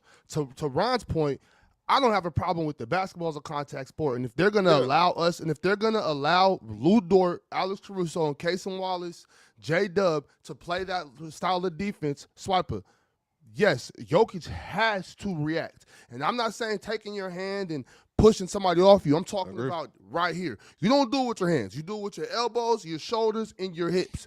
Hit him. Get him off you. Anytime somebody's hand is on you, that's boom. I'll take the foul. Whatever. That's the point. Yep. I get 6 of them. Every time you come, bow, you're getting hit. Anytime you put your face right here, bow, elbow, right to the jaw. But that's the problem, though, Ron. That's the problem, though. I'm not allowed to do that. No, I know you're not allowed to do that. I know you're not allowed to do that. But you're going to remember that, and you're going to back your ass up. They're not going to stop doing it. They're not. No, what I'm going to. No, chill. If Jokic puts that elbow to Alex Caruso's neck, chest area, he's going to back up. If every time one of them little dudes come and I make a strong pivot, and when I come this way, you get the shoulder to the face, you catch an elbow, you catch my hip bone to your midsection, you're gonna back your ass up. You don't got no choice. If I'm Jokic and I'm 6 that's foot, the problem. If he gets 3 fouls in the first half, that's one basketball game. You're gonna remember every time that I'm bringing my physicality back to you. Swiper, I know you might think it's not, but basketball is a contact sport. It's not a collision sport like football, but you're supposed to get hit.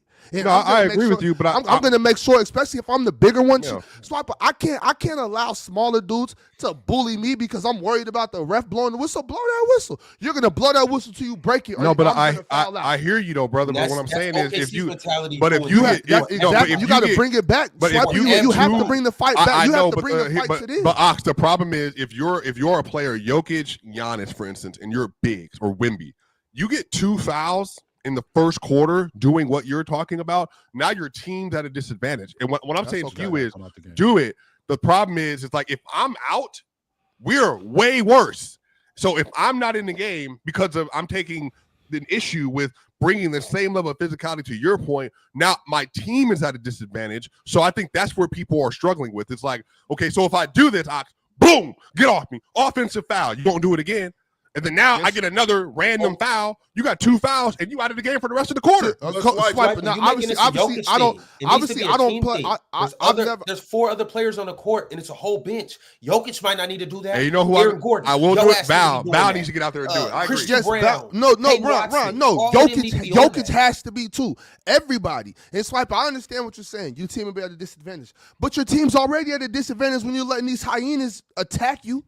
That's true. You're already at a disadvantage. Which goes back you have to bring the fight back to them. Okay, see, is looking at it the way Swipe was looking at it. But I'm saying they're not going to hit us back because they're scared. Oh, okay, he's not scared. But then but on the other end though, how do you feel about the other side that we brought up though, that when you're guarding SGA, you don't even get the same realm of possibility in playing that kind of defense. But hold on, let's they need to hit his ass harder too. They need to hit his ass harder too. If he gonna keep doing that puck ass falling, hit his ass harder too. I just want to stick to the he come point. through. Yeah. I think again, it is on the team. So if I'm Denver, I am doing what Ox is talking about. If I'm Jokic, I'm doing what Ox is talking about. I am meeting force with force, bigger force, right? And if they call it in game 1, if they call it like that, if they give Jokic two calls, I also want Jokic to voice to the ref during the game, hey, if you're going to allow them to be physical with me, I have a right to my space as well. And if you're going to allow them to play forceful with me, I should be able to respond in force. Again, let OKC play how they playing. Cool. But when I respond with that same level of physicality, don't let it be a foul on me. And you know what has to happen after the game? And matter of fact, before and after the game, Swipe, y'all's coach, Adelman, isn't that his name, Adelman? Yeah. Adelman should come out, go to the press conference and say, hey, you know what? We know OKC plays a physical brand of basketball, and that's cool. We can't change. Y'all want to have a free throw party for the series? Let's do it. That's fine. However, all I'm asking for is to allow my players to match force with force. Say that publicly, clearly, over and over again. So if we are playing a physical brand of basketball, it's just going to be physical on both ends, and it's not going to be one way. That's all I'm saying. I think, like Chilltown pointed out earlier, Phil Jackson was fantastic at this. Phil Jackson, if he felt like his players were getting fouled and they weren't being called, he was going to come out to the press conference and say that clearly and take the fine. It is what it is. Hey, if they're just going to let the team maul my players like that, then, hey, I guess it is what it is. We need to be getting more calls. We need to be at the free throw line more. And guess what? Next game, Swipe, what used to happen? Kobe shoot 18 free throws. Mike shoot 20 free throws. So you got to 26 free throws for Kobe in game 7. Real talk. You know what that sounds like? Real talk. That sounds like good parenting. Yep. Good parenting. You know when you tell your kids, because you know what they be like at school. If you get hit, you're supposed to go tell the teacher, don't hit nobody. You out your goddamn mind. Somebody hit you, you lay their ass out. And you know what? You could be in trouble at school. You ain't gonna be in trouble at home. We're the real authorities. I don't give a damn what the ref call. Call the ref. You gonna do something? You better stop. You better stop letting that kid pick on my kid. Exactly. He gonna light his Ron, ass. Did you get that talk to the kid? Come through with that elbow. Hey, it's twofold to that. You tell your kid, don't let nobody put no hands on you, because if they do, it's up. And hey, we gonna be chilling at the house for your suspension. We gonna enjoy this. Also, too, though, you go and you confront the principal. You go and you confront the teacher. You go and tell them, like, yo, don't nobody, hey, anytime this happens, I'm gonna be right here in your office and you gonna hear about it. And no, and if it keep happening, I didn't get those socks. We holler at his parents. So, coach, you got a problem? I'm gonna come holler at you. That's if y'all started at 8 years old. So OKC started this. So that's the point. To your point, Swiper, to your point, Chill. Now the refs can see. The refs can see. Okay, we have to get control of Lou Dort. We have to get control of Alex Caruso. We have to get control of Cason Wallace. These dudes can't do that, or else everybody. It's just we taking it back to the 80s, and we in the league don't want that, right? So y'all, if they can do it, we can do it. And once they calm it down, we can go back to playing basketball. But Lou Dort is out there running into people. Like they're not. It's clear as day. It's clear as day. And then on top of that, obviously, I don't believe in like dirty play. I don't think you should play dirty. There's a difference between being physical and being dirty. Those two things ain't the same. Right. Real talk. But to your point, if every time SJ, if he have the ball and he's doing all that pushing off and flopping, hit his ass. You gonna blow your whistle? You better blow for a reason. Hey man, if you gonna fall, make it fall. Like it's gonna be because you really got that.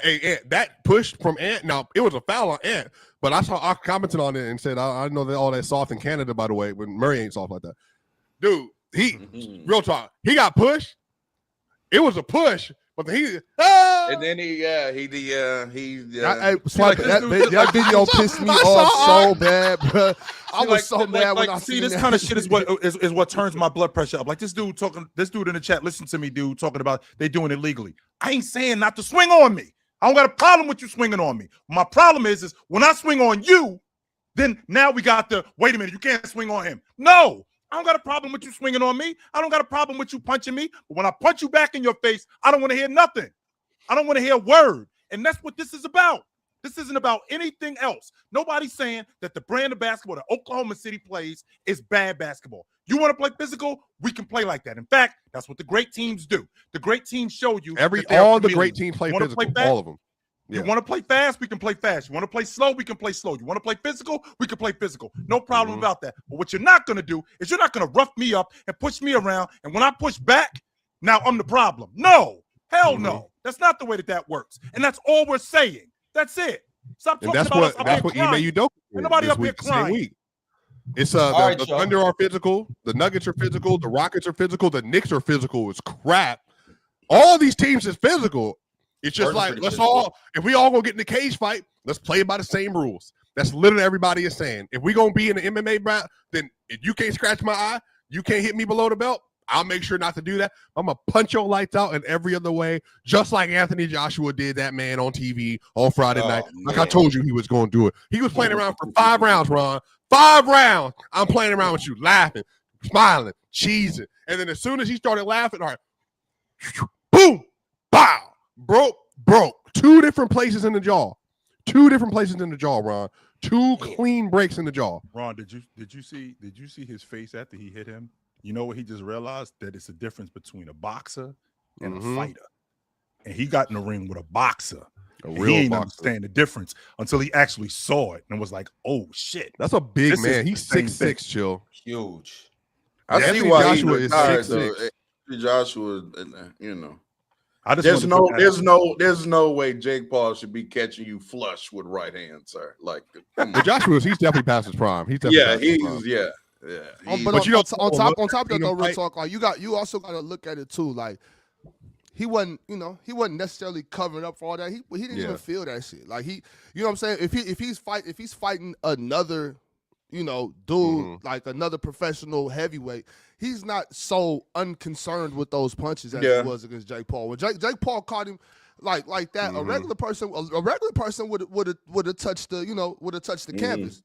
Anthony Joshua like what's that? Like, you know what I'm saying? It wasn't a big deal for him. I hear you, but I mean, that was similar to me. Like when I saw Floyd fight Conor, I was like, I know Floyd gonna beat Conor, but the way Conor was able to dab up Floyd a little bit, I was like, you know what? This need to be your last fight, Floyd. This about it. We don't need to be. You see, old boy retired too, 42-0. By the way, you talking about Bud? Yeah. Shout out Bud, y'all. We about to pivot back into these super chats. I got a couple more that I want to touch on before we get into the fast breakdown. We do have a couple games over the weekend that I for sure want to talk about, including OKC taking another L, including the Los Angeles Lakers losing to their crosstown rivals, and including some games from yesterday. But before we do that, y'all, and we got top 5 comments of the week. But before we do that, y'all, I got another super chat from Hunter TV. Hunter said the Nuggets shot like shit on Saturday. It is what it is. But if I got to watch Zeke Naji continue to get meaningful minutes on my team, I will pull my hair out. Cut it to 5, then get 11 straight put on your head. Swiper, you want to speak into this game? Yeah, just from Reed Shepherd, by the way. It was a 5-point game with a minute and 20 left, and then Reed Shepherd made 11 straight baskets in 45 seconds, I think, and Zeke came in the game and just befuddled the defense like horribly. Yeah, it was ridiculous. The Nuggets, they lost Spencer Jones in that game. They didn't have Peyton Watson. They didn't have Gordon. They didn't have Brown. They have all 4 of their best defensive wings were basically out. And so obviously they can't guard the Rockets if they don't have any of those 4. So that obviously is very problematic. But they shot like crap on open threes. They've been the best shooting team in the league by a pretty good amount so far to start the year off. And so they had a really, really, really bad shooting game. They're currently pacing for the best offense of all time. And so obviously without AG and all them. But yeah, man, definitely but the Rockets won. Like, they responded well and they got a win. And they were very angry about the game previously. The Nuggets did not bring the same level of energy, at least after the first stint. They started off well. And then like the second stint just kind of went really poorly. Jokic shot 9 of 20. Murray was shot 30% from the field. So, I mean, you're going to lose when your 2 best players, they shoot that bad, like, for sure. Can't we attribute that to Houston's defense? It wasn't like y'all just was missing shots. I think Jokic, yes. I think Jokic, Murray, they guarded them fairly well with more aggression than they had in the first 2 games, because both of them were averaging over 30 pretty comfortably in that series. So I think they did. But it was just like, Tim Hardaway and Cam and Spencer, they were just like 40% 3-point shooters, wide open looks. Miss. And then Josh Okogie in the second quarter made 3 straight threes. And wide open in a row. He had one. He had the one in the corner. Yeah, he had the one in the corner, and then he had the one at the break. And I'm thinking, he's not. I think Josh Okogie. Maybe I'm in the minority, but I'm not sure he's that respected of a jump shooter. But he is respected as a jump shooter. Yeah. And when a guy knocks down a shot, real talk, all right, make another one. After the second one, like, you might want to like put a hand up, or at least make it a little bit uncomfortable for him. 3 in a row. Well, they were playing know your personnel, and so they were just kind of like, what do we give up in this situation? And Kareem said the Nuggets get destroyed when they play comp. They're 9-2 versus teams over 500 this year. So that's just not true. Yeah, they're actually cooking versus teams that are really good this season. It's just this is actually the first game they lost to a team that's like, really good, I think, with their guys. Sure. But they're with they kind of without their dudes, they just can't it was just a bad game. But I think the Rockets deservingly won that game. Yeah, the Rockets came out with intent that day. You can just see, like, when a team all of the stuff that we talk about sometimes that can't be quantified in a stat, right? They played with a lot of intent. They played with high intensity. They played with a lot of purpose. They did not want to lose this game in Denver. That was clear from the jump. You saw how aggressive KD was from the tip. You saw KD jawing with the other players early. I liked how aggressive he was hunting his shot. He was shooting the ball a lot in that first quarter, first half. Like, I just like how the Rockets, and KD pretty much set that tone for them, by the way, too. KD came out, set the tone, and everybody else followed. And then we got to talk about my boy, Ron's boy, Reed Shepherd, coming in that game and absolutely being a flamethrower. I tweeted this. Reed Shepherd, like, we don't have to wait. He's an all-time shooter. Lakers. Now, whatever that means as far as where, I'm not finna sit here and like rank him or whatnot. But if you just look at his shooting profile, how he shot the ball in college, and now you look at how he's shooting the ball now, this is an all-time great shooter. I'm not saying that that's going to lead to him being like an all-time great player or whatnot, but I'm just saying, as far as just shooting the ball with great accuracy, shooting ability, I think it's we see it. We see what he got a quick release. He got a quick release. By the way, Kareem with another lie in the chat. I feel like it's good to Kareem is Fox News, by the way, just so people know. So I have to make sure I correct this. Lakers and Nuggets had the worst net rating for a winning team in the league. If you look at it, the Nuggets are actually 3rd in net rating this year. The Lakers, the Lakers this year are 14th in net rating, and the winning teams in the league that are behind the Lakers this year, The Raptors have a winning record. They're behind them. The Suns have a winning record. They're also behind them. So they actually are not last in the NBA in net rating at all. But shout out Fox News. Keep it going, brother. Keep it going. I see how you didn't use per dunks and threes that time, because per dunks and threes, the Nuggets are 8th in net rating. However, the Lakers per dunks and threes all the way down at 16. They're actually the only reason I didn't do that because the NBA doesn't use that in that situation. What's going on here? Real talk. Like who do we believe? But that's well, no, dunks and threes is still accurate. It's just not like the NBA is going to use their own metric because it's not a schedule adjusted. That's the question that I have for real talk, because when you say stuff like all-time great shooter, if we're looking at Reed Shepherd today, like he just showed up in the league, this is year 2. By year 5, am I looking at the best shooter in the game? No, probably not. I mean, Steph is retired by now, right? Yes, this is 5. This is 3. 5 years this is from 3. now? This is 3 years from now. Just pure shooter. He's going to be in that. He's going to be in that conversation. Like he's going to be in that conversation of is he? Yeah, I think he's going to be in that conversation. By the way, I wouldn't say just flat out yes, but he's going to be in that conversation. I want to correct Real Talk Newsmax. The Nuggets are actually 3rd in dunks and threes net rating, and the Lakers are 13th. But I want to for sure up there. They're up there. Third sounds more realistic than 8th. Yeah, when you say I'm looking at it now. Dunks and threes overall net rating, they're 3rd, brother. The thing that I'm thinking about, like when I hear know how to use all-time great, I got you, my friend. And best. When I hear stuff like that, especially with a young guy, that suggests to me that at some point throughout the course of his career, he could be the best. So maybe 3 years. By year 5, by year 6, am I looking at the best shooter? Sorry, in the Real game? Talk. You can apologize now. Am I looking at the best? Because I'm telling you, Ron, the more I watch this kid Shep, and it's not because he's white, it has nothing to do with that. He just reminds me of Mark Price when I watch him. He got a flamer.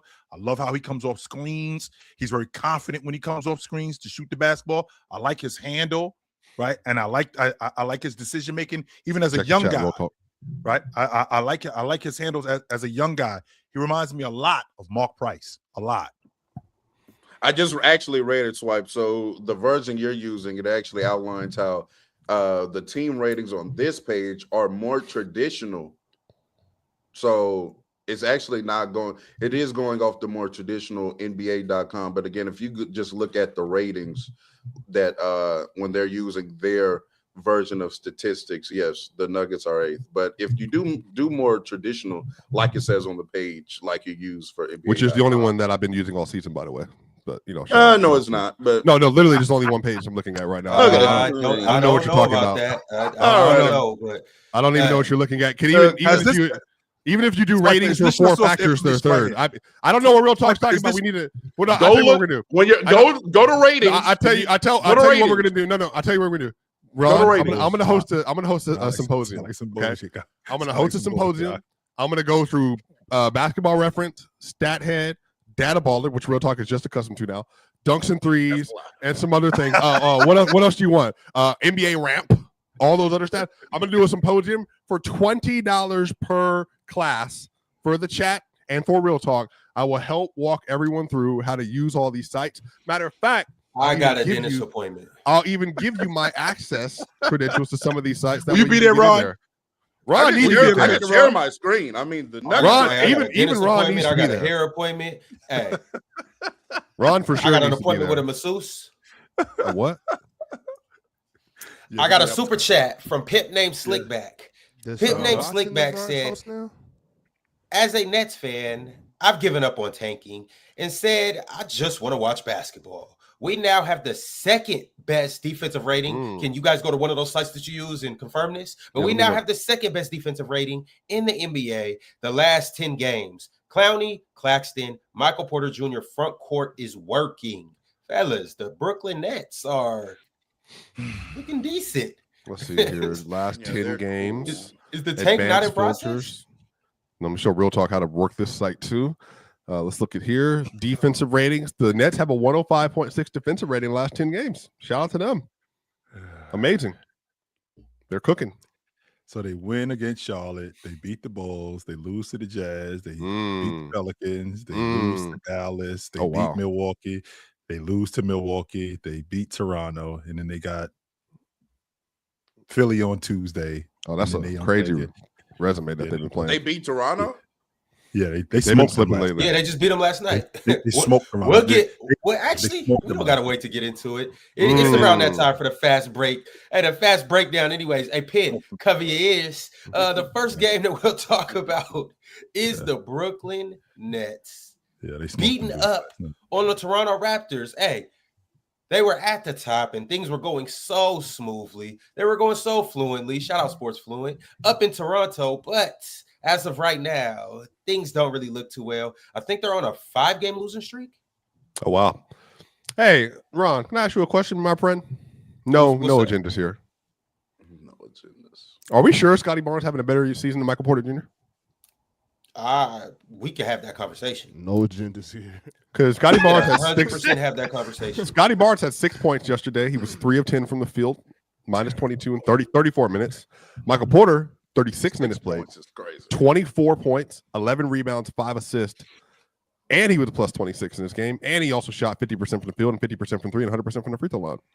I'll run the poll, Swiper.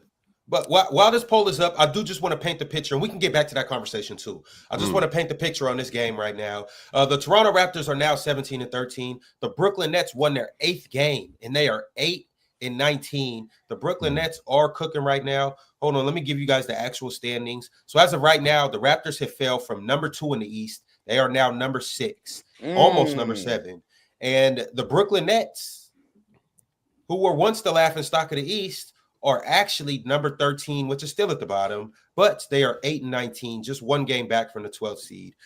In this game, just to put everything into perspective, Brandon Ingram led the Raptors in scoring with 19 points. Emmanuel quickly had 17 points, 10 assists, and as Swiper mentioned, Scotty Barnes had a low 6 points, a low 6 rebounds, and played 33 minutes. So we didn't really get the best offensive outing from Scotty. On the other end, Scotty outlined Michael Porter, or Swiper outlined Michael Porter Jr., 24 points, 11 rebounds, 5 assists, and also Noah Clowney, 19 points, 9 rebounds, and Yegor Dimin, look at the rookie, 16 points, 5 rebounds, 3 assists.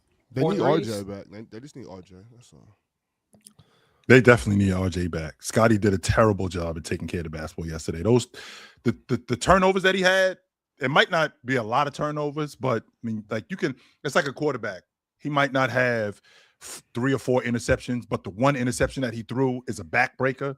And last night with Toronto, yesterday with Toronto, with Scotty Barnes, I mean, he turned the ball over in the 3rd quarter with Toronto trying to get back in the game. It was one of the worst turnovers that I'd seen. He basically threw the ball right in the middle of the lane to Brooklyn, who just went the other way with it. I'm like, yo, you got to do a better job taking care of the basketball. He did the same thing again in the 3rd quarter when they were trying to get back in the game, and it was just bad all the way around. So with that being said, you already know how I feel about him, real talk, in terms of the offense. The more I watch him, the more pimples I see on her face, the more her hair is looking like, no, man, I'm trying to see it. Lifted. It's not as bad as some people think. It's just not as good neither. And like, he was a major reason why they lost yesterday. Major reason why they got to get it together. But I don't know why it's so hard for like some. The brother he's a great role player. That's what Scotty Barnes is. He's a great, finish the sentence, role player. He's not a 1. I don't think Scotty's a 2 as far as offensively on a championship contending team.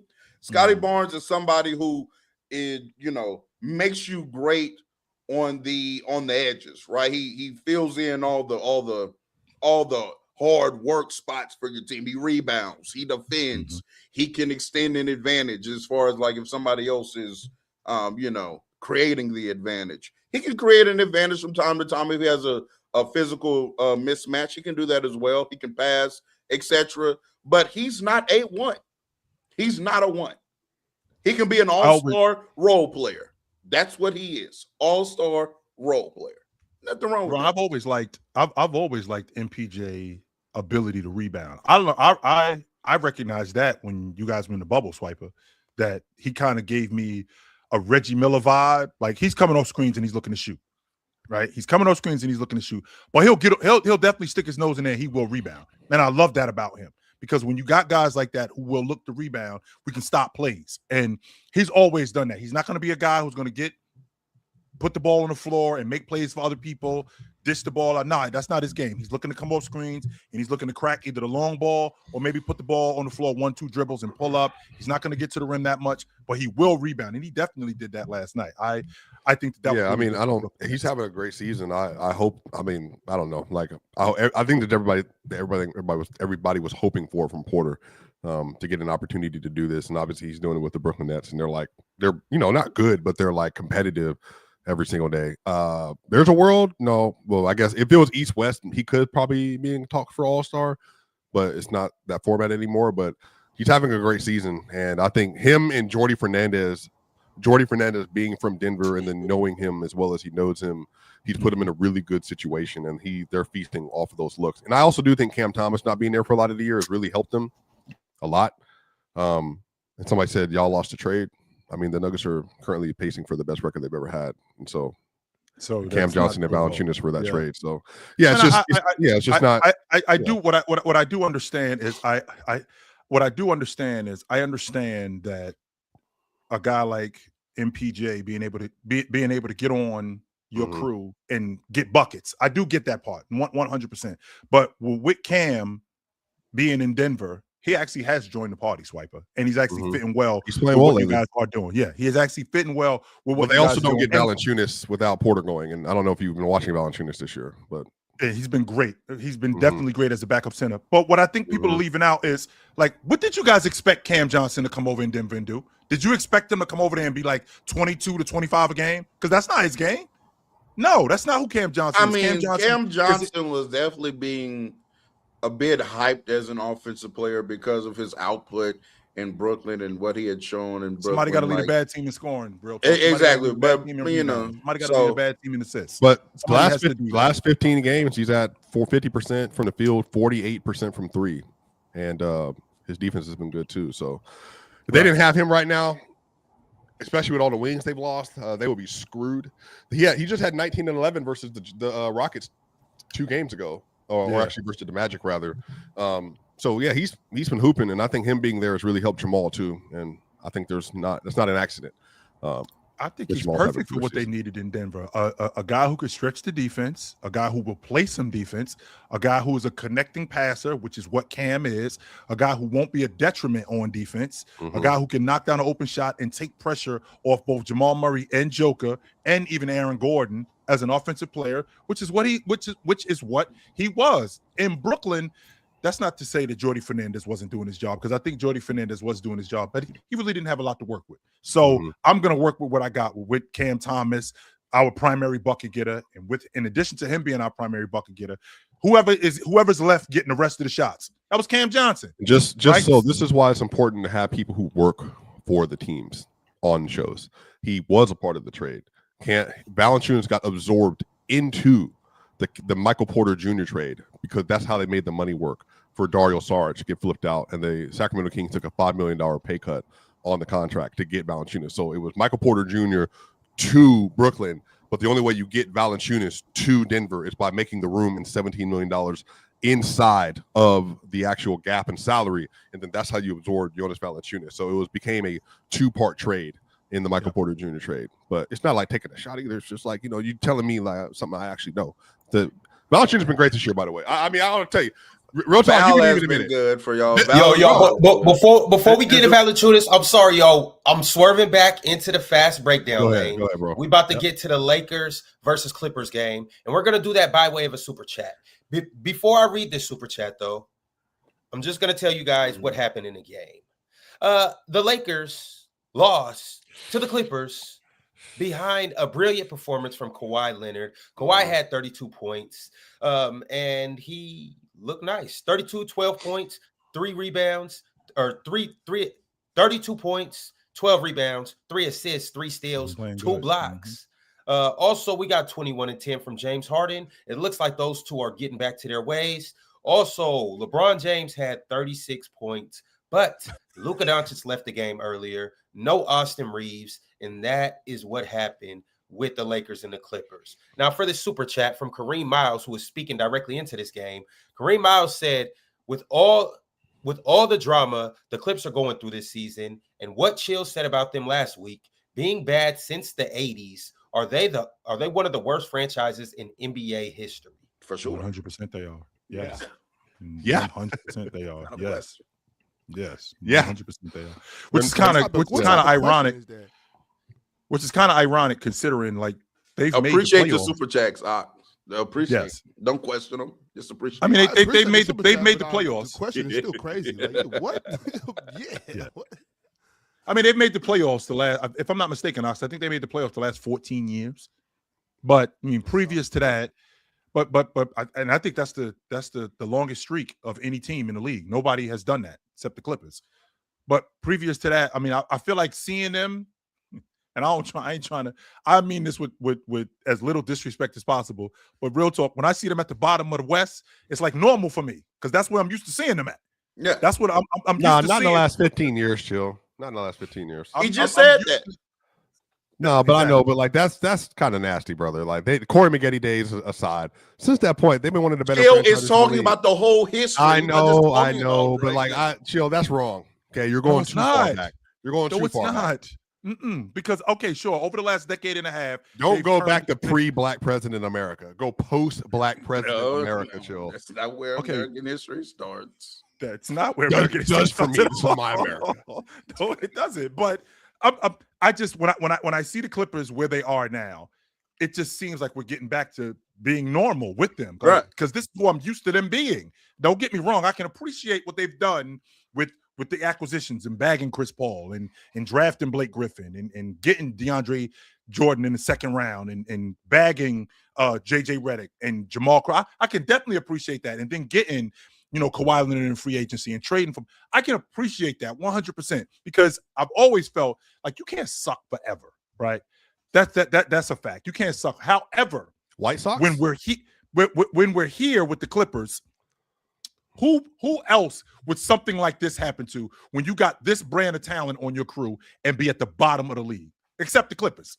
This wouldn't happen to anybody else. If you like, Ox, to your point, if you think about how good Kawhi Leonard has been playing over like the last couple of weeks, he's been awesome. They're a game and a half out of last place.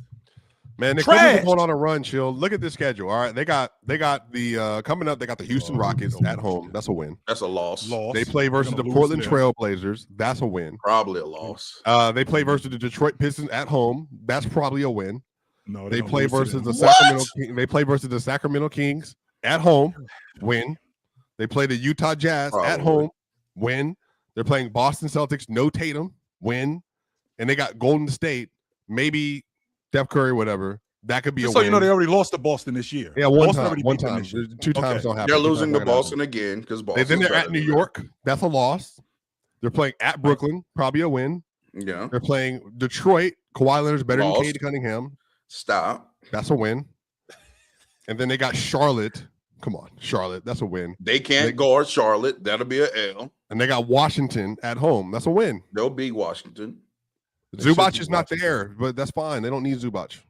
Oh yeah, they did lose. That's the other thing about Let's talk about the game very quickly. I am so good on Laker fans trying to tell me about results when I keep having a problem with our process.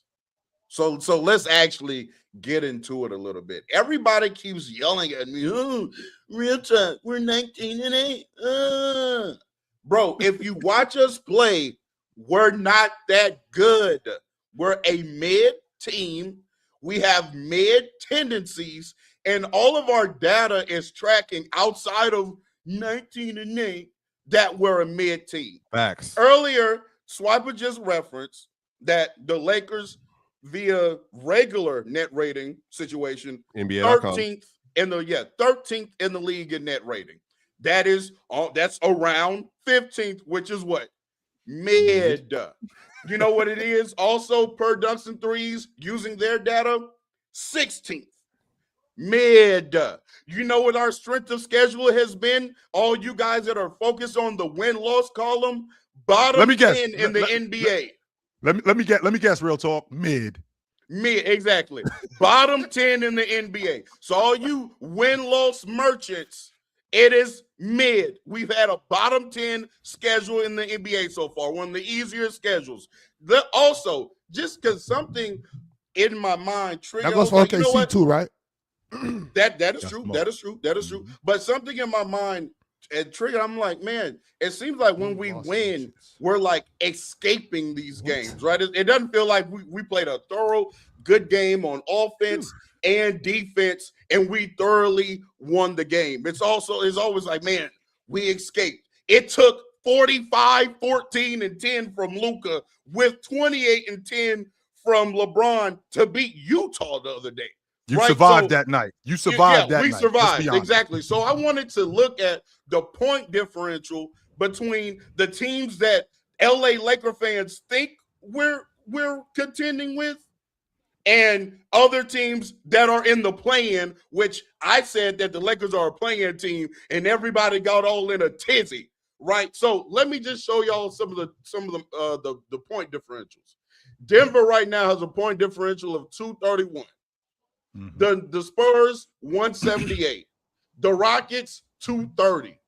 The Timberwolves, 140. And, of course, OKC blowing everybody else out, 451. What does that mean? They're beating their opponents, and they're plus 178, plus 120, et cetera, right? Do you know what the Lakers' point differential is this season? Let me guess. Let me guess. Mid. Exactly. 32. We're plus 32. All these other top contending teams in the West are plus 100 and something. We're plus 32. Do you know who else has a plus? Do you know who has a better point differential right now than us?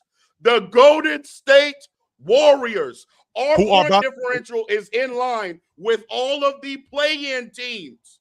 So miss me with the, oh my God, we're 19-8. We're beating bad teams consistently. Congratulations.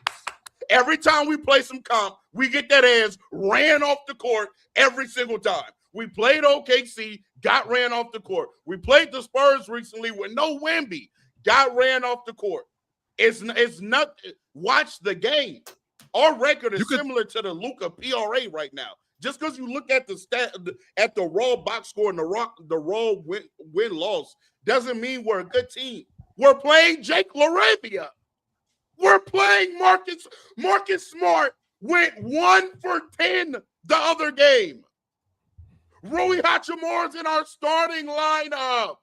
These players are not that good. We're mid. Thank the good heavens that we have Austin Reeves and Luka Doncic and LeBron. Otherwise, this team would be ass-tastic.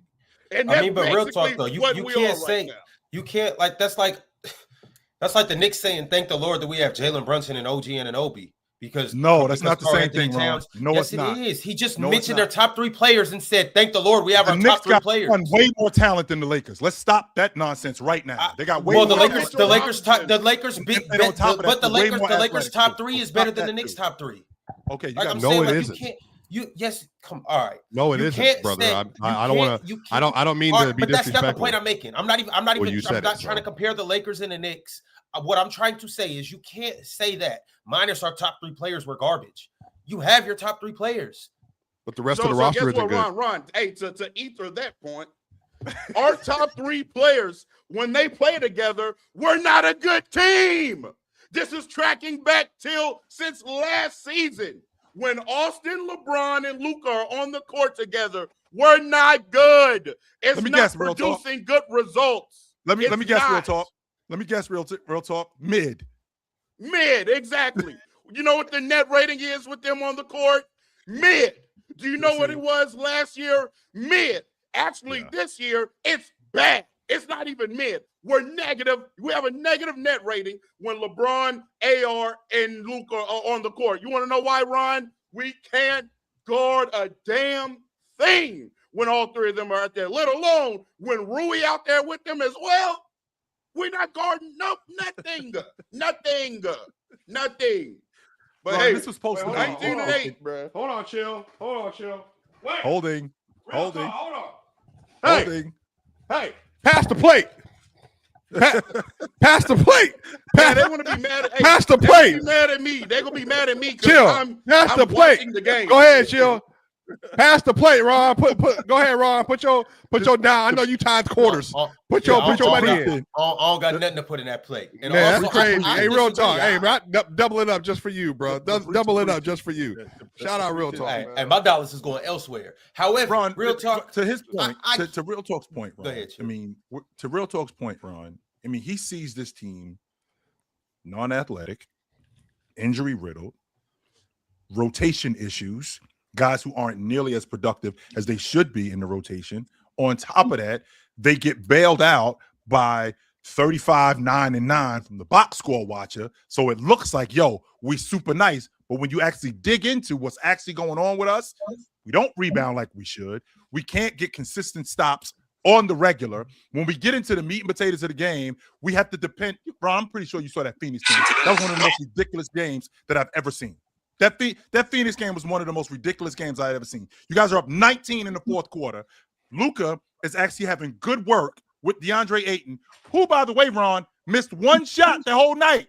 We don't go to him no more in the fourth. No more do we go to him in the fourth. Meanwhile, we sticking with Luka and we sticking with James, who are shooting fall-away threes, which are the equivalent to turnovers, and now Phoenix is back in the game. And we got lucky because Dylan Brooks had a crash out. And Dylan Brooks had a crash out, and Devin Booker fouled James at the end. Otherwise, they're losing that game. So, I mean, I think to Real Talk's point, we're looking at a team that is the chick who she got all this Maybelline on, Ron. She really ain't that fine, yo. She's not. She really ain't that fine, yo. She is not. It's Maybelline. Yeah, she really ain't that fine. Shout out. Hey, Jordan's here. Jordan, you got packed up earlier. I asked that exact basketball question about the defense last night to Chill, and Chill packed you up just like you deserve to be. What's up, Jordan? Good to see you. I mean, that's totally fine. Y'all want to talk about a Maybelline content creator. It's Maybelline. All that fluff. That's not true. That is not true. Jordan got great content. So stop the bullshit. Jordan got great. First of all, Swiper is a nasty. I'm talking about he's a criminal content creator. That's what he is. He's a criminal. He like to steal the audience. Perpetrator. He like to steal the audience and just try to shape the show to how he want the show. Number one, all I said was, and excuse me, Ron, for being late, but all I said was, you good. Nah, find him. That's cool. But listen, all I said was this. I said Tari Eason made a mistake. He did. No, you didn't say that. Yes, I did. You said he went for the remaund. You said he went for the remaund. He didn't call it a mistake, Real Talk. Go to the thread. Me and him right now. See where he said a mistake. Quit yapping your mouth and let me finish. In hindsight, you obviously can see he left the shooter. But I'm saying in a moment, from what it looks like, DeRozan looked like he was going up with the layup. This is what it looked like.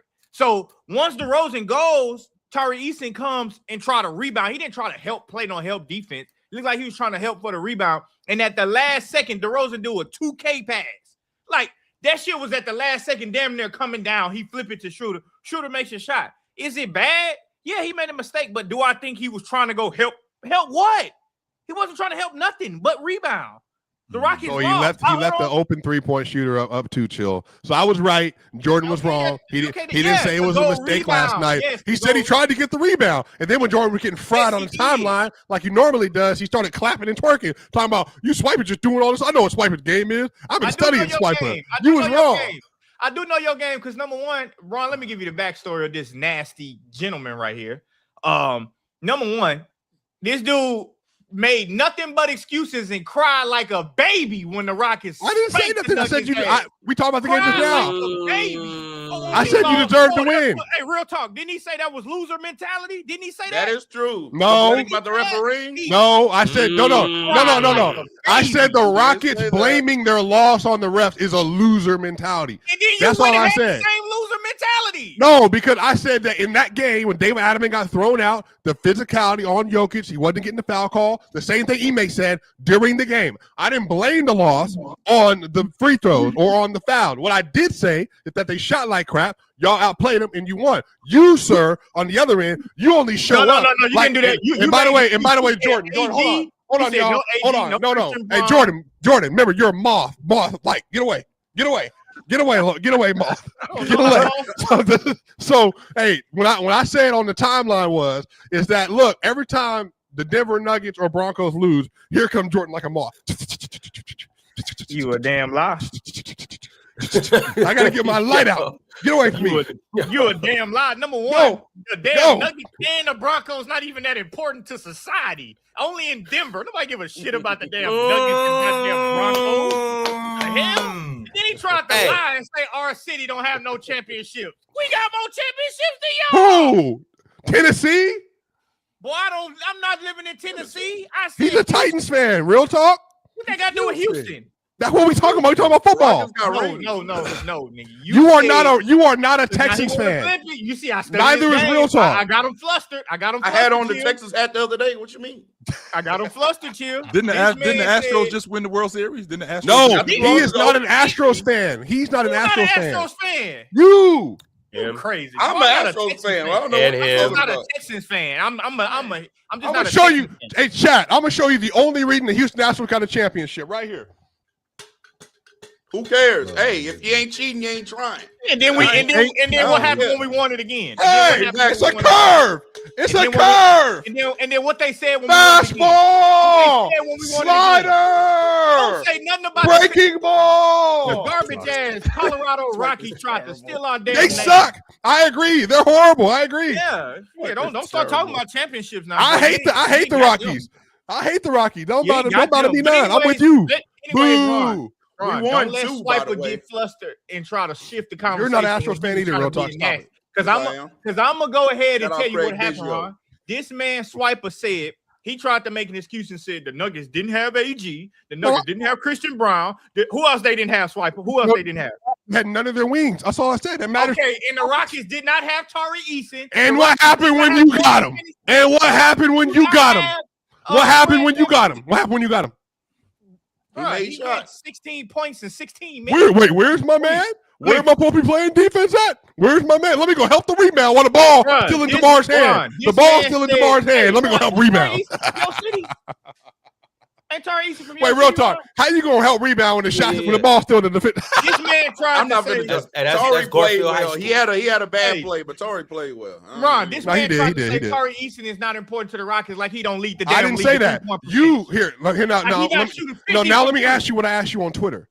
Is he as important to the Rockets as Aaron Gordon is to the Nuggets? Let me hear you say it. Possibly in a certain context, yes.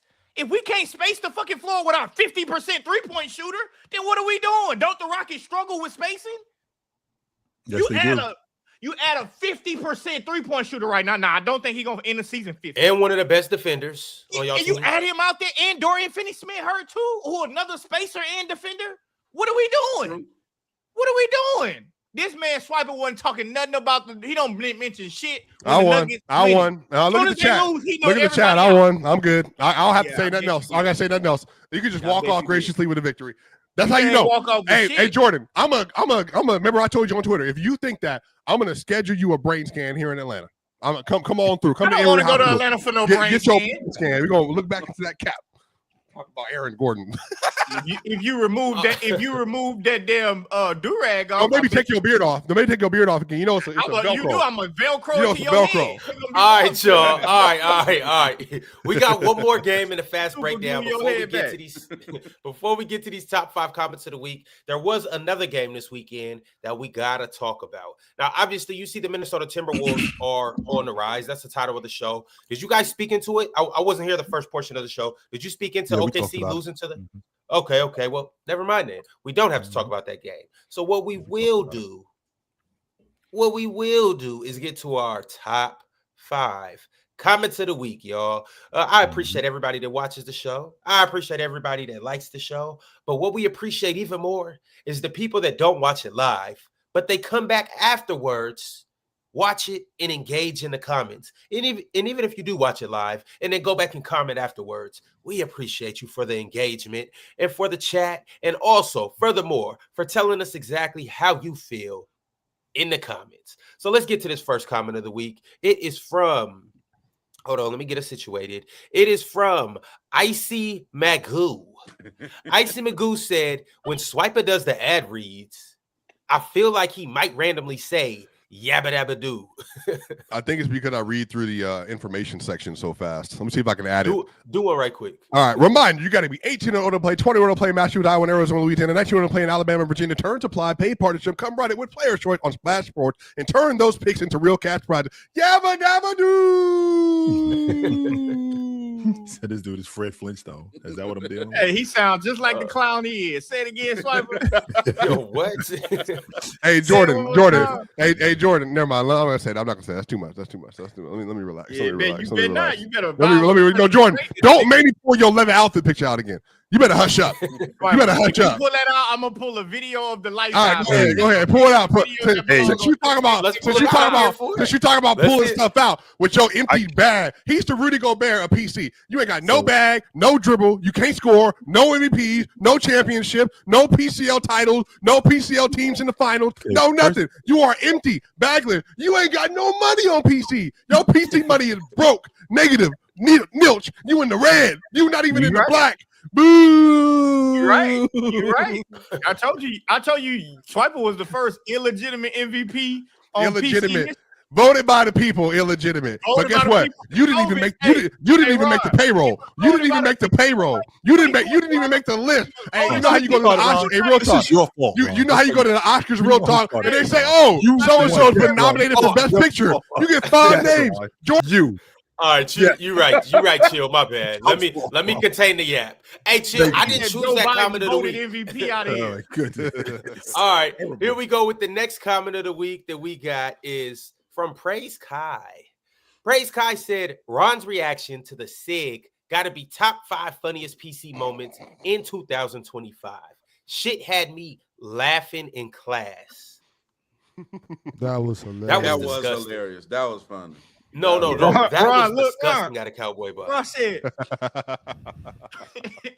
I was waiting on somebody to say so too. I didn't even notice. Boy out there with that long ass.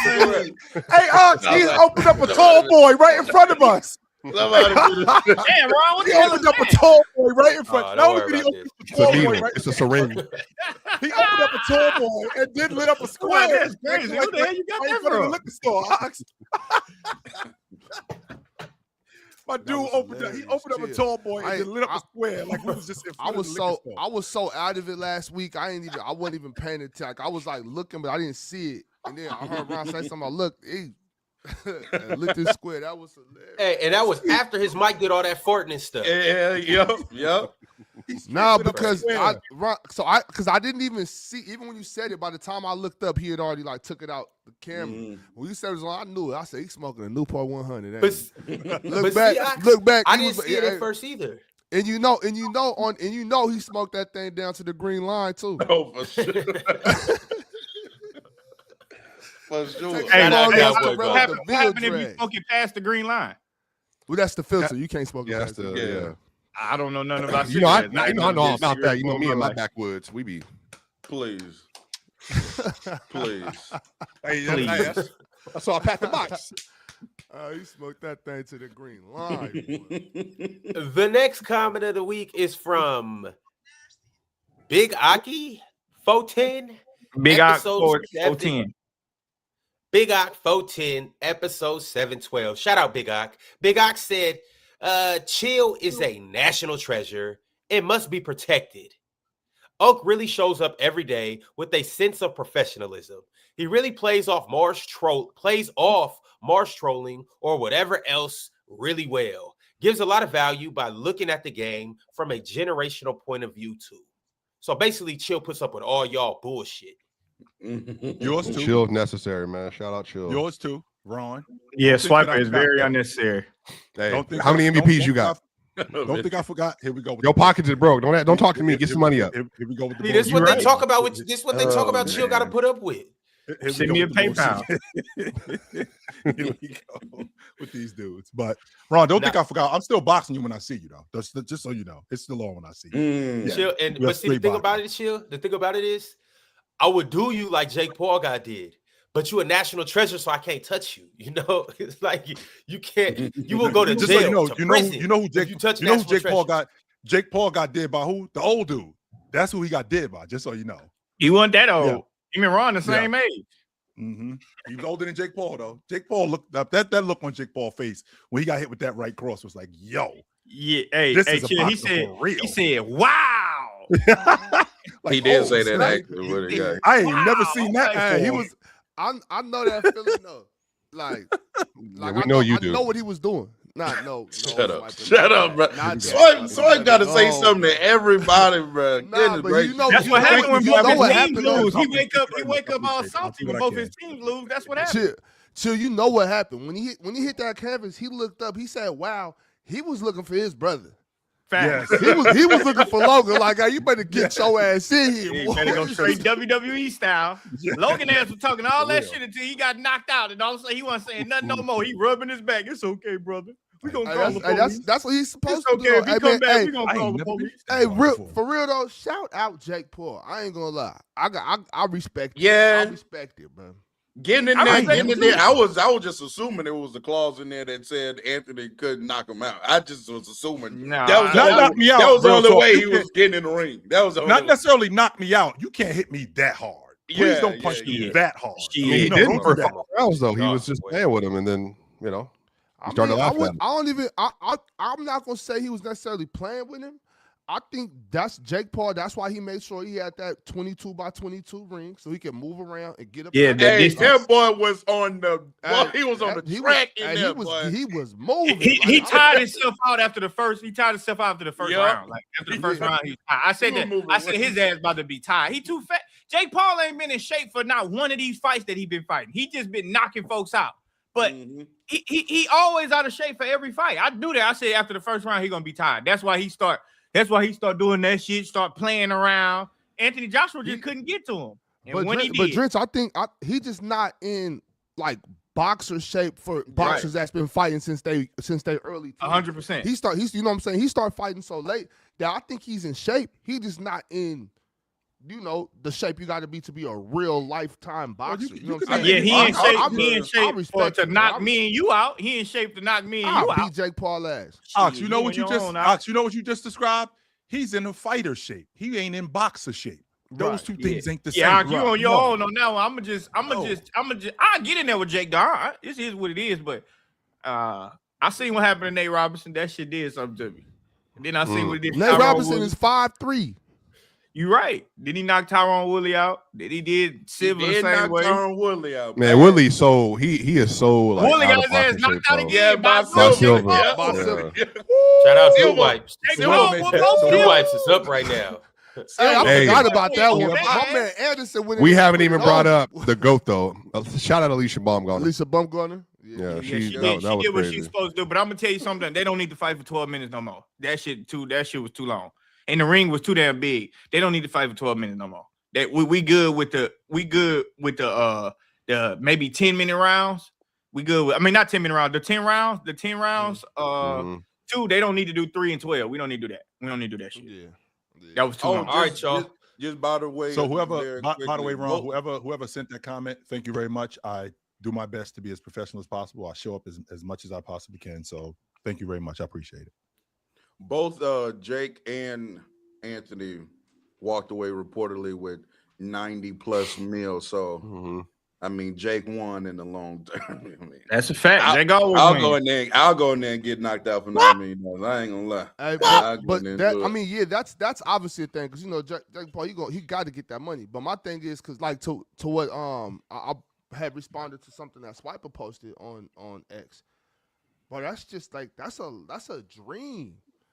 Oh yeah, he just having fun. That's an opportunity of a lifetime to get in the ring with Anthony Joshua, like that's a dream. You know what I'm saying? If you about that, everybody not really into combat sports, but if you are though, to be able to go against a fighter like Anthony Joshua, bro, that's a dream, bro. You know, like, he just having fun. To be real, to be honest with you, he just went out there and to get dropped by him, Ron. Not just to get in the ring with him, for him to crack my you ain't got no choice about that shit. You gonna sit your ass down. But just they just had fun. You know? Man, look, listen, if you scared to fight because you scared to lose, that's called being a coward.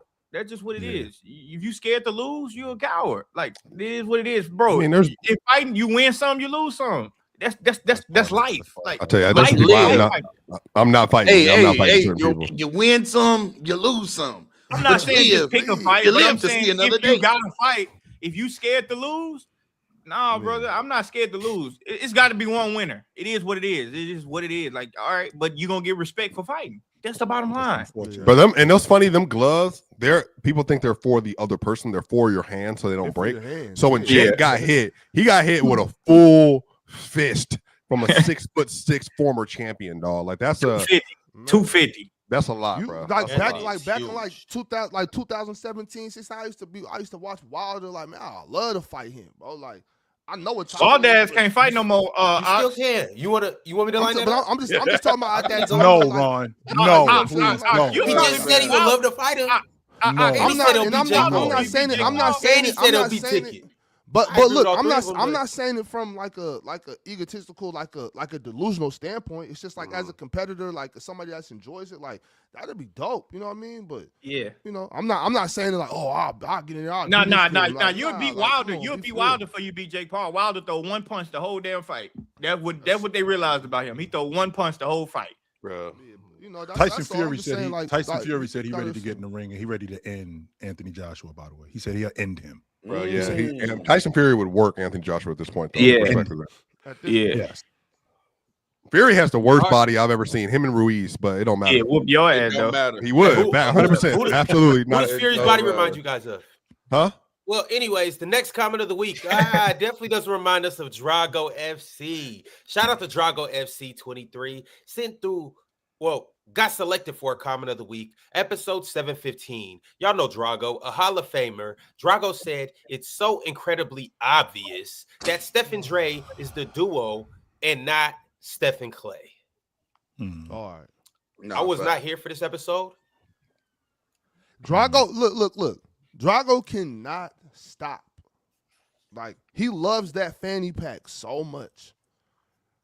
Like, come on, bro. He does love Draymond Green. I ain't gonna lie. Draymond ain't nothing but Steph Curry's $100 million fanny pack. Y'all do be some people do be overrating Draymond, bro. I ain't gonna lie. You know who else is better than you know what else is better? Luka and Steph than SGA and Harden. I agree. Real talk. What you mean by that? Hey, I'm always shout out to Hall of Famers for voting for the Hall of Famer. You know what I'm saying? No conflict of interest whatsoever in that situation. We don't even know if MTL told them niggas, hey, you know, I win, I'll break you up. Whatever. You know, it is what it is. Wow. Shout out to the judges. You guys did a great job during y'all the did whole a fantastic PCL. job. The whole PCL. Hey, not the whole PCL. That first day, I was. Oh no! Wait! Notice certain people that are complaining right now. The Chris Finches of this world weren't complaining. When they won that first day.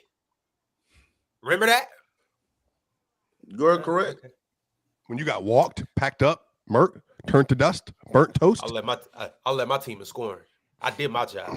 Yeah, great. You led the Washington Wizards in scoring. Yeah. We still lead the team in scoring and lose. Hey, I hoped. Hey, we lost. I let my team in scoring, and Real Talk came in and swept us. We didn't get one game. We got swept out the playoffs. Straight swept. And I was buckets. Let's be clear about that. I was buckets. I did do work. I did do work that day. Went to work that got swept out the playoffs. I believe I'm at the podium. Break it. I'm at the podium after the game, Ron, answering questions like this. I'll shut up to the podium with my cast on. Because I ain't got nothing to say. I got nothing to say. You know what that means. Swiper was lucky. I had to do something important. I showed up to the press conference. Swiper, kicking over tables and throwing Gatorades and shit. But real PCL? What's the real PCL? Why is this a fake PCL? Matter of fact, the PCL was better because you weren't there. How about that? You got carried by your team. You trash. I didn't lose actually at all. So what are you talking about, Carrie? What do you mean? Undefeated. You guys want me to set up an MLK match between you two? Yeah, let's do it. Easily. Let's do it. Martin Luther King. MLK match? Martin Luther King. Like Martin Luther King. Martin Luther King Jr. Hitting black people against each other on MLK Day. That's what I'm saying. That's what I'm saying. It's so nasty. Jordan, we'll do Tuesday. We'll do Tuesday, not Monday. Because Monday. Martin Luther King ain't never been to Colorado. I'll run your ass out of Atlanta, boy. I'll run your ass clean out of Atlanta. What the hell is happening right now? On Martin Luther King Day, Ron, you ought to be shamed. Well, you ain't. Ron, set that up because I'm gonna run swipe ass right out of Atlanta. Ron, hey, chill. Ron out. They're gonna be like, Jordan, these points don't make any sense. How are they connected? He's like, well, you got to think about it. You got to think about it. Listen to what I'm saying. Listen to what I'm saying. Swiper, Swiper. Jordan, all I know is in 2025, you are winless. You didn't even show up. Ron, you had to get a replacement. In the PCL. Who Jordan, you got a replacement. We don't know. You don't want to answer the question. This is successful right here, Ron. You see what you're doing? You moving like J. Edgar Hoover right now. This is some COINTELPRO for your ass. You look what you did. MLK Day. We got Jordan versus Swiper. You right. And then we gonna flip screens. And we gonna have this brother versus Deontay Wilder. Yeah. Hey, Swiper, who did you lose to in the PCL? What is your problem? I don't know. You know why he don't know? I ain't losing nobody. If you look at the comments, I got robbed. PCL? Hey, call me Mayweather in the Olympics. I got robbed. We lost to MTL. That's who we lost. No. I'm talking the real talk. Tell the truth. In the one where Swiper. But that was years ago. I don't remember. I don't know. When was it? Who did I lose to? Not the king. You lost to me. Did I play you? Oh yeah, we did. We talking about last week. Yeah, he lost to me. Yeah. I mean, Swipe know not to come this. No, I beat you multiple times. As a matter of fact, I'm leaving alone. I'm leaving alone. No, because the chat said it. I got robbed multiple times by multiple people, but it's all good. I think real talk, you deserve second. Matter of fact, I haven't. Did you get paid yet? I ain't got no payment.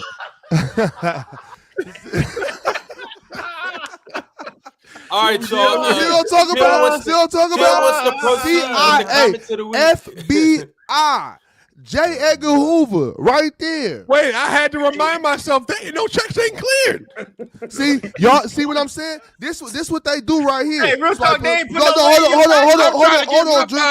on, real quick. Real talk. Swiper. This is what they do. They put y'all against each other. They didn't starve you of your resources so that y'all don't understand who the true enemy is. The enemy is right there in front of you. White man in the white. Him, the man in the white. That man right there. That is the enemy. Look, right there. They strip you of your. The PCL was a month ago. They strip you of your resources and they strip you of your resources and then put y'all against each other. I'm trying to learn you. The PCL was a month ago. Now the check is cleared. I'm trying to learn you. Real talk. You ain't get paid for your last one. I ain't. Well, no. The last years I got paid for the last year, but this past one, you know what I'm saying? I'm waiting for my 500 so I can go. You tell me MTL been sitting around the house waiting for his money this whole time? It's going to be in this check. This check coming up, real talk. It's going to be in that one for you. Yeah. Hey, real talk. Just so you know, Ox, really quickly, we're moving on, Ron. Just so you know, Ox, J. Edgar Hoover he might be the worst human being in human history. He might be. There's a big list. He's on the list for sure. Of all the humans, he might be. He's if he's not the worst, he's definitely one of the worst. Definitely on the list in human history. Absolutely, no doubt on that list. There's about 4 or 5 people. Hey man, let God be the judge, man. Y'all don't pass judgment. Man, stop it. Hush. Damn, all right, well, shout out to Steph and Draymond putting security on everybody and their mama. COINTELPRO. Being a better duo. The last comment of the week that I got is from, and it's a pretty long one. It's from Prince DJJ, episode 714. This is what DJJ had to say. Congratulations to the New York Knicks for their great performance in the NBA Cup Championship. They wanted it more, and everyone showed up, from Jalen Brunson to OG Anunoby and in between. Let's see if the Knicks can build on this for the rest of the season, into the playoffs, and maybe, just maybe, even into the NBA Finals. Thoughts on this one? Maybe into the NBA Finals. I mean, I ain't mad at the Knicks. Go ahead. I mean, Knicks wide open. You know, I mean, you know, the East is wide the hell open. I just genuinely don't know who I can say could beat this team in the 7-game series. You got Jalen Brunson, you got Cat, OG. Ox, I'm on the OG train now. I'm on that train. OG be doing it. I be looking at OG like it might be time for him to get off that New York crew chill and go ahead head down to shit. I don't know his own team. No, it works in New York. No, it definitely works in New York. It does. He might need his own squad. OG might need to be. You saying OG or what? It's what it's starting to look like for me. OG be getting his shit off. Yeah. I'm just saying, OG be getting his shit off, man. That's what it looked like. Good last night as a bucket. OG do be doing some stuff where it be like, oh, it looked like Brunson holding him back. Real talk. It looked like Brunson holding him back. I see OG work out the post sometimes. I see Cat who he is. I see OG work out the post sometimes. I see OG work on that isolation. He tall enough to get his shot off over anybody. He clamp up. Now he ain't doing no passing. He ain't doing that. So if you're looking for a playmaker, he ain't getting that off. But Kawhi don't pass it either. Shit. But at the same time, hey man, I don't know, man. OG, man, we see a good finals run from the Knicks this year. OG might start asking for that. He already got his money though. So he got paid. But that's why I don't see OG like as an overpay. I remember when OG got that money from the Knicks, everybody was like, man, $40-something million for OG. I don't know. Man, you get players like that in the league are so valuable. Somebody that can create his own shot, play off of others, and guard at an elite clip. Like, bro, that is a very valuable. OG goes to every team in the NBA and makes them better immediately. Oh, easily. Like that's a valuable player, bro. But I'm telling you, OG do some things like I think people see him as a sidekick on the Knicks, but I'm telling you, like if y'all look at his game, he don't try to be no damn sidekick. OG be getting he can hoop. Yeah, he can hoop. That's what I'm telling you. Like and I can tell like he worked. You can tell he worked on his game to become this. So I'm saying let them go on the run, chill. Let the Knicks go on the run, and they get to the NBA Finals, and you see a monster game from OG. Shit, I don't think it's him. I don't think it's him not wanting to be a sidekick. I just do my job better than everybody else. That's all.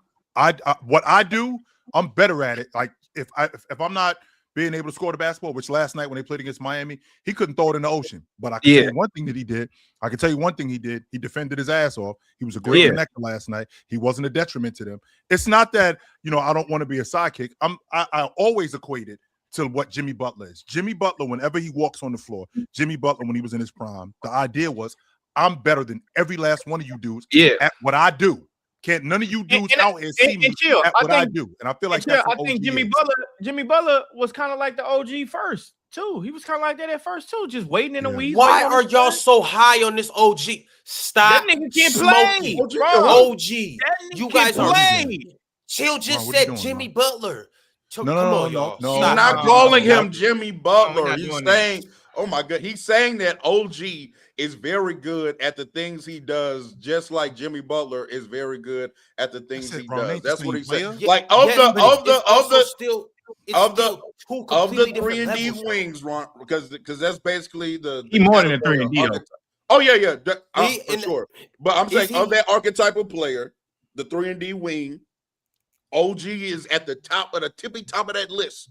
It's not you can't really do much better because OG now is, like Jordan just said, it's more than just 3-and-D at this point. It's free, it's post up, it's isolation, it's off the closeout, it's all kind of shit. So man. I mean, but like I don't want to sound like I'm hating on OG, but like y'all, come on. Come on, like. And because OG nice and he bring OG can contribute to every team. I don't think OG makes any team worse. But man, OG is probably not a top 2 player on any team in the league either. No, he's not right now. OG better than Norman Powell, bro. All right. That maybe he is, maybe he's not. All I'm gonna say is OG's not a top 2 player on any team in the NBA. So yes, he is a role player. Now he might be an overqualified role player. He might be an elite role player, but he is a role player. OG on any team in the league is 3 Sure. and D. I mean, sure. I mean, Baron, we was talking about Norman Powell the same way. Norman Powell go to the Heat, he averaging 24 right now. That's all I'm saying. Like, we just seeing what they doing on that current team. The Miami Heat look at Norman Powell as damn near as a number one option. Damn near. He is their number one option. He's their best bucket. OG better than him. OG better than him. You're not finna tell me OG not better than Norman Powell. OG's a better basketball player. I don't think he's a better scorer. He's a better basketball player. He's not a better scorer, though. Like, it would be easier. It'd be easier for Norman Powell to average 30 than it would be for OG to average 30. I don't think that doesn't make you a better player. And that doesn't make you. OG can do the same shit. No, I do think because Norman is a better shooter than OG. Yeah, He's a better slasher. Yeah, I think Norman's a better scorer than OG, but OG's the better basketball player. Like, and once again, I'm not hating on OG. I'm just saying OG is a very, very good role player. Like, I'm just saying, I mean, I agree with that. I agree with you on that. I do think he's OG top of the line role player. Like you keep saying, because he's a role player too. But every last one of them a role player. Shaq was a role player. Bryant was a role player. SGA is a role player. All of these dudes have roles. Every last one of these dudes have jobs that they have to do. 100%. Okay, so chill. OG Anunoby. Everybody has a role. 100% they do. And OG Anunoby in his particular role, he's one of the best at it. That's why. That's what I'm saying, though. What I said about him. You can't bump his roll up, though. You can't put him in a role of the 1 or the 2 on any team. You can. I think he's the best. But they're not going to be a second round team. They're not going to be a conference finals team. They're sure not going to the finals. Well, when you say bump his roll up, are you saying bump his roll up for him to be your primary bucket getter? Because if that's what you're doing, then no, absolutely not. But if you're talking about a guy who is the ultimate utility guy, you need a bucket, I got that. You need a defensive stop, I got that. You need a big play, I got that. I'm not a detriment on either side of the ball. You can't hunt me on defense. On offense, you can't leave me open. I can create. I'm a really good connector. I do get on the glass. All the things necessary as a utility player for me to do, I do those things. And I make us even more viable as a utility player. But if you're asking me when we get into the meat and potatoes of the game that, yo, OG, take us home, he can't do that.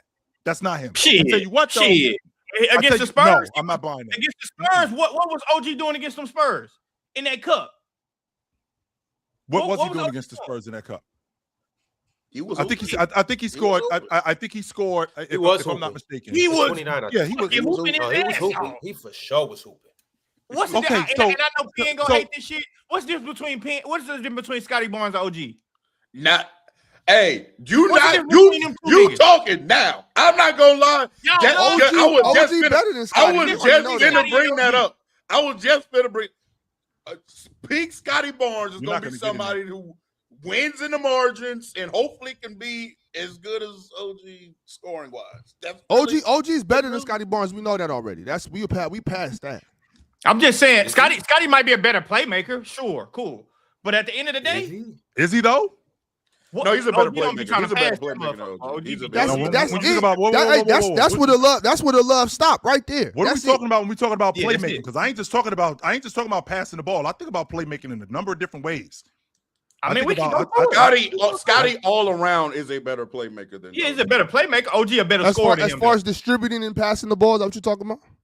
Yeah, or even like opportune steals, block. Like I think Scotty Barnes. OG get in there with that. OG got. OG does that, but I do think Scotty's a better offensive playmaker and defensive playmaker to beat than I disagree. I disagree with that. I know one thing is a fact, Ox. I mean, Ron, and I know we got to move on. I know when that all-league defensive team come out, if OG name ain't on it, we're gonna have a problem. Well, it might not be on it though. It's on it. Scotty should be on it too.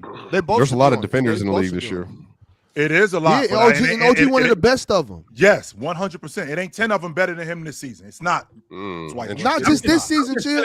It's been like this. It's been like this. Listen, I'm just telling you. He was up there in Toronto getting wasting away. Look, with a game like OG and him even coming to the Knicks, like they expanding his game more and more and more, and you can see him get better and better and better. I'm just telling y'all, like he doing a damn good job doing what he's supposed to do with the Knicks right now.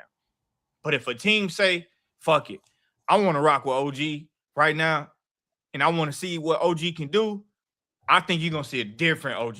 I think you're gonna see a different, just because what I'm basing this off of his shot difficulty. Like he can get his shot off on anybody. Yeah.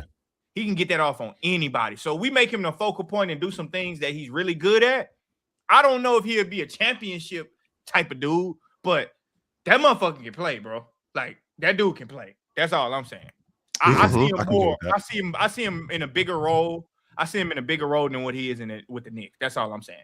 Who was it the other day that said that? Because it was 100% right, man. OG tries to dunk everything. He do. I didn't say that though, but he do. Mars said that. Mars said that. Was it? Okay, yeah. Mm-hmm. That's one thing about OG. He's finishing above the rim. Like he's putting the ball in the basket. He not.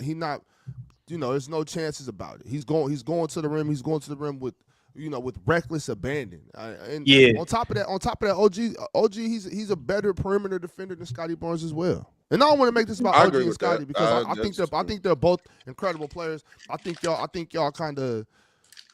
was playing Scotty a little bit earlier when y'all was talking about him. But regardless, I think they're both incredible basketball players. I agree with you though, Drench. I think OG scores the basketball a little better than y'all give him credit for too. Mm-hmm.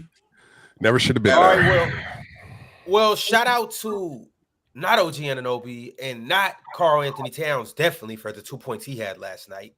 But shout out to their teammate, Jalen Brunson, because he will be the one getting the splash of the day. Jalen Brunson went ape shit last night. Jalen Brunson had 47 points, 8 assists, 6 of 13 from 3, 11 from the free throw line, 15 of 26 from the field, and he put the team on his back. He did all that while having no turnovers, Chill. Jalen Brunson is the splash of the day. Shout out to him, and also shout out to Splash Sports. But, I would typically give you the regular rundown about quick picks and all of that stuff, which is one of the best games out there. But I have something better for you. It is a 10K Christmas Day Tiers Festival. And you can join by scanning this QR code on the screen or clicking the link in the bio. Santa Claus will be coming to town by the way of 10K. And here's the thing about it, y'all. There are 6 different tiers that you get to join to pick 6 different players. But there's multiple winners to this game. So multiple people will win over 1K. Multiple people will win 500 or more. Multiple people will be able to take home a cash prize. So you don't just have to come number 1 in this contest. You just got to finish top 25. It is $25 to enter on December 25th, and you got to enter before 9 a.m. Eastern time. But I promise you, this is going to be a hell of a day and a hell of a game. We will see you guys in the winner's circle. Shout out to Jalen Brunson. Hey, and shout out to Jalen Brunson, but I think we got to have an honorary splash. You got to go to the reporter that interviewed him after. That shit was crazy. Wow. That shit was crazy. Because the reporter after asked him, like, who else did you want to give credit to pretty much for this game? And he was like, Brunson was like, I'll say, unfortunately, Josh Hart, he's been a bad friend right now. But unfortunately, Josh Hart, he made some big plays. And then after the reporter was like, thumbs up to that. That was crazy. that was crazy. That is crazy. I've been telling y'all though. Chill. What? Yes, sir. Ron. I've been telling y'all that boy Brunson, them 6'2" and under, bruh. He's that scoring. He up there with anybody in the history of the league. I'm telling you. Nah, this boy is good, bro. This boy is good. Real talk. Get that point off. What you said about Brunson? 6'2" and under scores. He has an argument for anybody in the history of the league at being at the top of that list. So no. Allen Iverson, Calvin Murphy, Lou Williams, Calvin Murphy. Calvin Murphy was. I love Calvin. Calvin was Calvin not messing with Jalen Brunson putting that ball in. Calvin Murphy was a bucket. Oh, hold on. You said Jalen Brunson. You didn't say Jalen Brunson. Okay. I thought you said no. Jalen Brunson, 6'2" and under, has an argument for anybody as far as best scores that height. He has. Okay, but where did the list cut off? Like 5, 10? Where did it cut off? I think the conversation that convo is between AI, Kyrie, Brunson, probably. Yeah, that's Isaiah Thomas. 6'1". So Isaiah Thomas. Yeah, Isaiah Thomas was 6'1", brother. Yeah, no Isaiah Thomas does not score the ball at them other three names. Well, to be fair, yes, he did. Yes, he did. Yes, he did. I think the problem is we just don't have a lot of people that are big Isaiah Thomas fans, but he absolutely scored the ball very well. But I think he also did it during the 1980s. To be clear, too, like in a different level of defense was played. But again, I'm not saying like there's no. I did see him put. I did see him put 40 on my man John Stockton. Yeah. And I didn't appreciate that ass whooping at all. Mm-hmm. At all. Yeah, he was murking Jordan in too. You see that? I know Isaiah Thomas. That should be there too. 14 and 12. That's a winning record. 14 and I stand by it. What did you say, Ox? Brunson a better score than him though. 14 and 12. So I put 14 and 12. Who's that? Phillip Rivers. Oh, okay. Yeah. Shout Phil. 14 and 12 what? Record versus the Broncos, I think it's what he's saying. Damn. Shout out Phillip Rivers. He's going to be 1-0 on the 49ers this season. I know that. But, all right, y'all, we got Super Chats. If it wasn't for that let's go. Defense, it would have been 1-0 against y'all, too.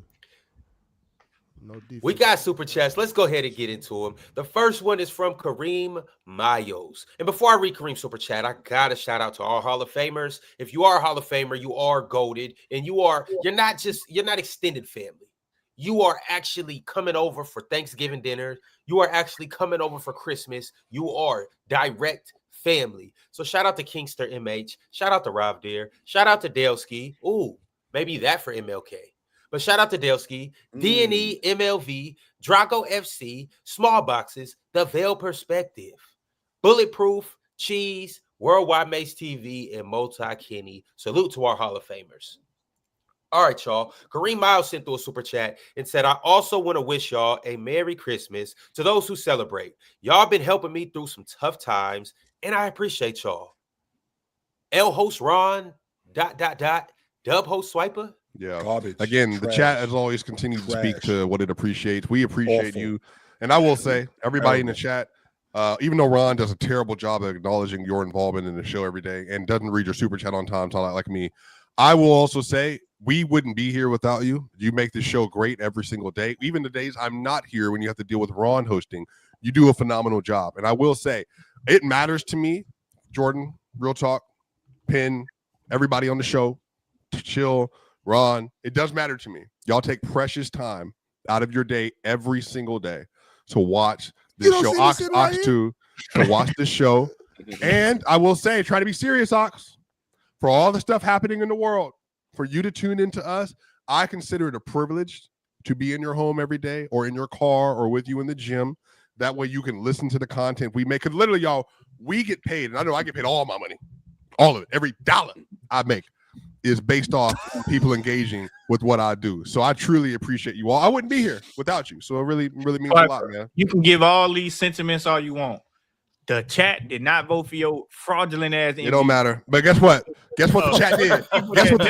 Guess what the chat did, Real Talk? When I started on YouTube in 2020, it brought me here. When I was downcast and away, it brought me here. When I was trying to make a side gig to find a way into the NBA, it brought me here. When I was just trying to come up in the world and get some more money, it brought me here. When I just like talking about hoops and being faithful to the game, it brought me here. Now you, Jordan, you might not be thankful. I am very thankful for the millions and millions of the people who have watched all my videos for 5 years now that have helped get me here. I appreciate y'all. I'm not going to be Jordan.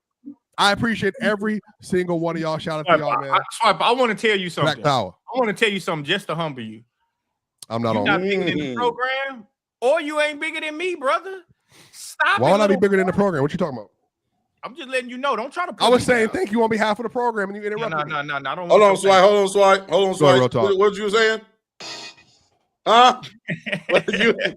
Hey, I got your organ now. I got your organ. Well, it took me a little time. I got your organ now. And by the way, Jalen Brunson ain't a better scorer than Damian Lillard. By the way, I just want to put that out there. That's an argument. That's a Dame is 100% in them conversations. Dame is in the convo. I didn't miss that name. I will put him in that convo. I got Brunson because I think Brunson's a better playoff scorer than Damian Lillard personally. All right, the next super chat that I got is from Isaiah Evans. Isaiah said, "Our strength of schedule is bottom 10. Look who the fuck been injured. fake ass Laker fan, your team just the worst team. We beat the Spurs with Wemby. Who cares what the stats say? Who are they referring to? Who's this referring to? I don't know. It's referring to me being the fake Laker fan because I'm able to be objective about my team. That's that's kind of like the thing that I don't really get. Like, y'all aren't fans. Y'all are suckers, right? Y'all are sheep. People that just follow their team blindly and have no critical thinking. That's why he called real talk. No critical thinking when it comes to things that they like. They just shut up and follow. Like the whole y'all a bunch of sheep. Right, these teams just be pimping you niggas out, and y'all just I'm gonna just listen. I'm not gonna say anything. I'm just go with it. Yes, I'm able to critically think. Sorry, you heard what Real Talk said.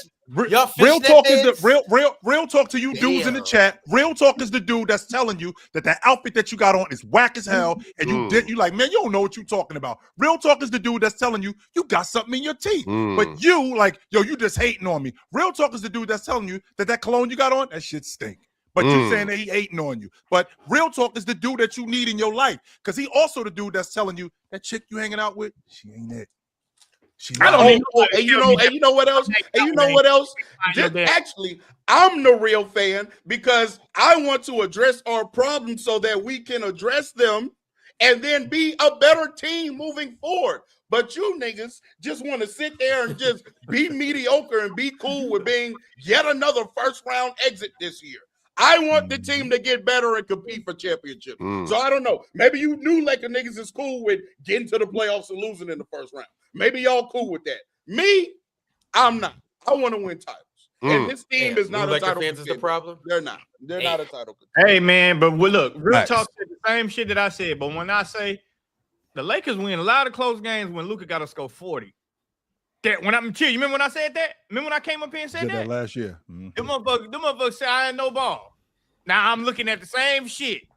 Months down the line, Luka got to score 40. Somebody got to put up a heroic effort just for them to escape with a win. Not win in convincing fashion, escape with a win. But I ain't no ball. But it's okay. You know, I've been right more than I've been wrong up here. And I will give Jordan credit. You know what you were 100% right on? What? Michael Porter Jr. He's averaging 26 a game. Yeah. I didn't want to bring that up. You know, I mentioned that shit on playback one time, and 26 points per game. He's playing well. I said that. I said, hey man, he get over there, he gonna probably have 25. Oh, he can't dribble. Oh, he can't do this. He can't do that. You niggas don't know ball. Leave me alone when I talk ball. Y'all should be saying when Jordan's speaking, we might need to listen because he be right.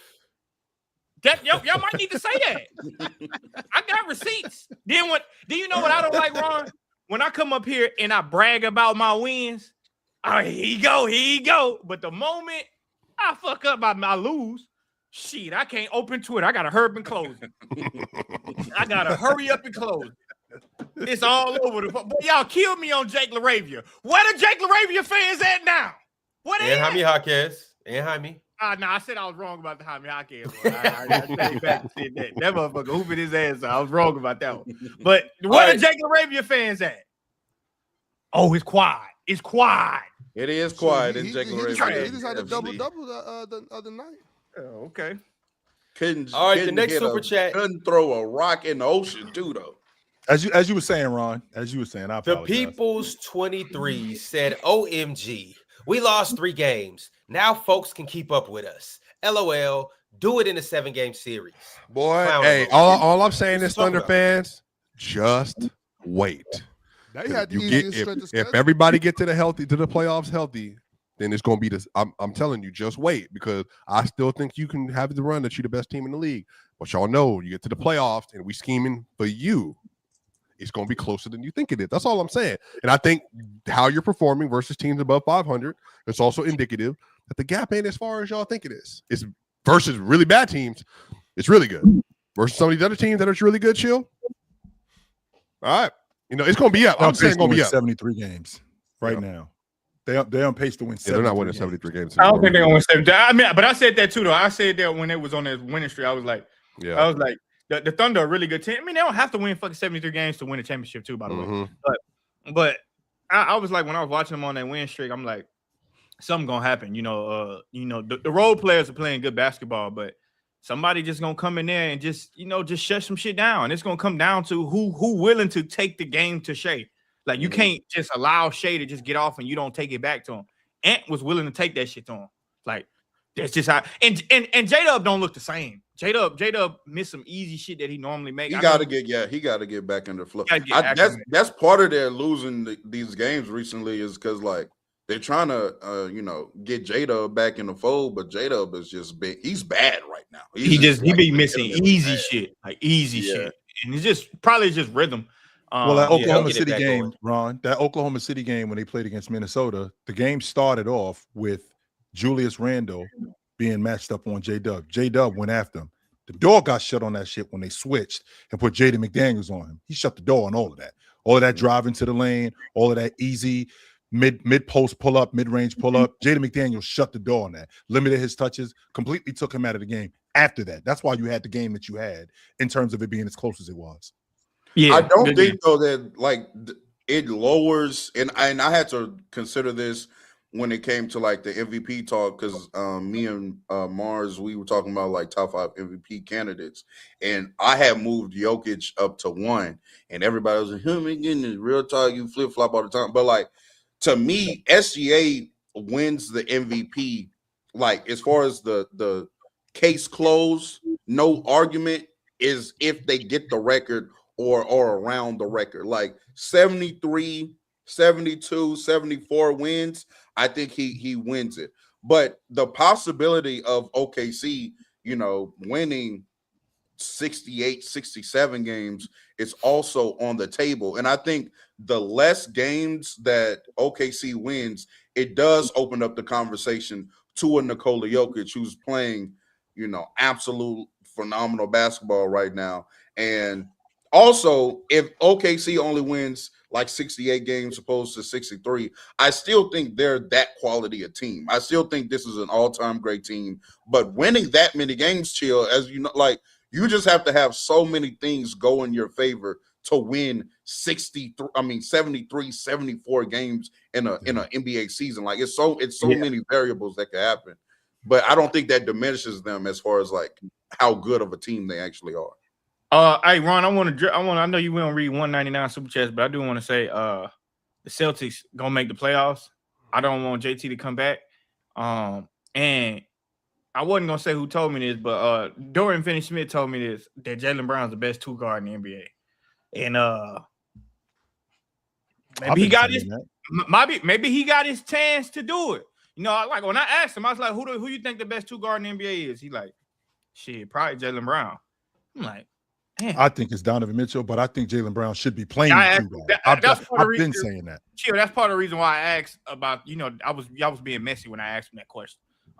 Donovan Mitchell wasn't in that conversation, but I'm just saying. But Jaylen Brown, when he said Jaylen Brown, I'm like, let's start paying attention to Jaylen Brown. Jaylen Brown definitely got action. Like you're not a Finals MVP, and you're not in that conversation.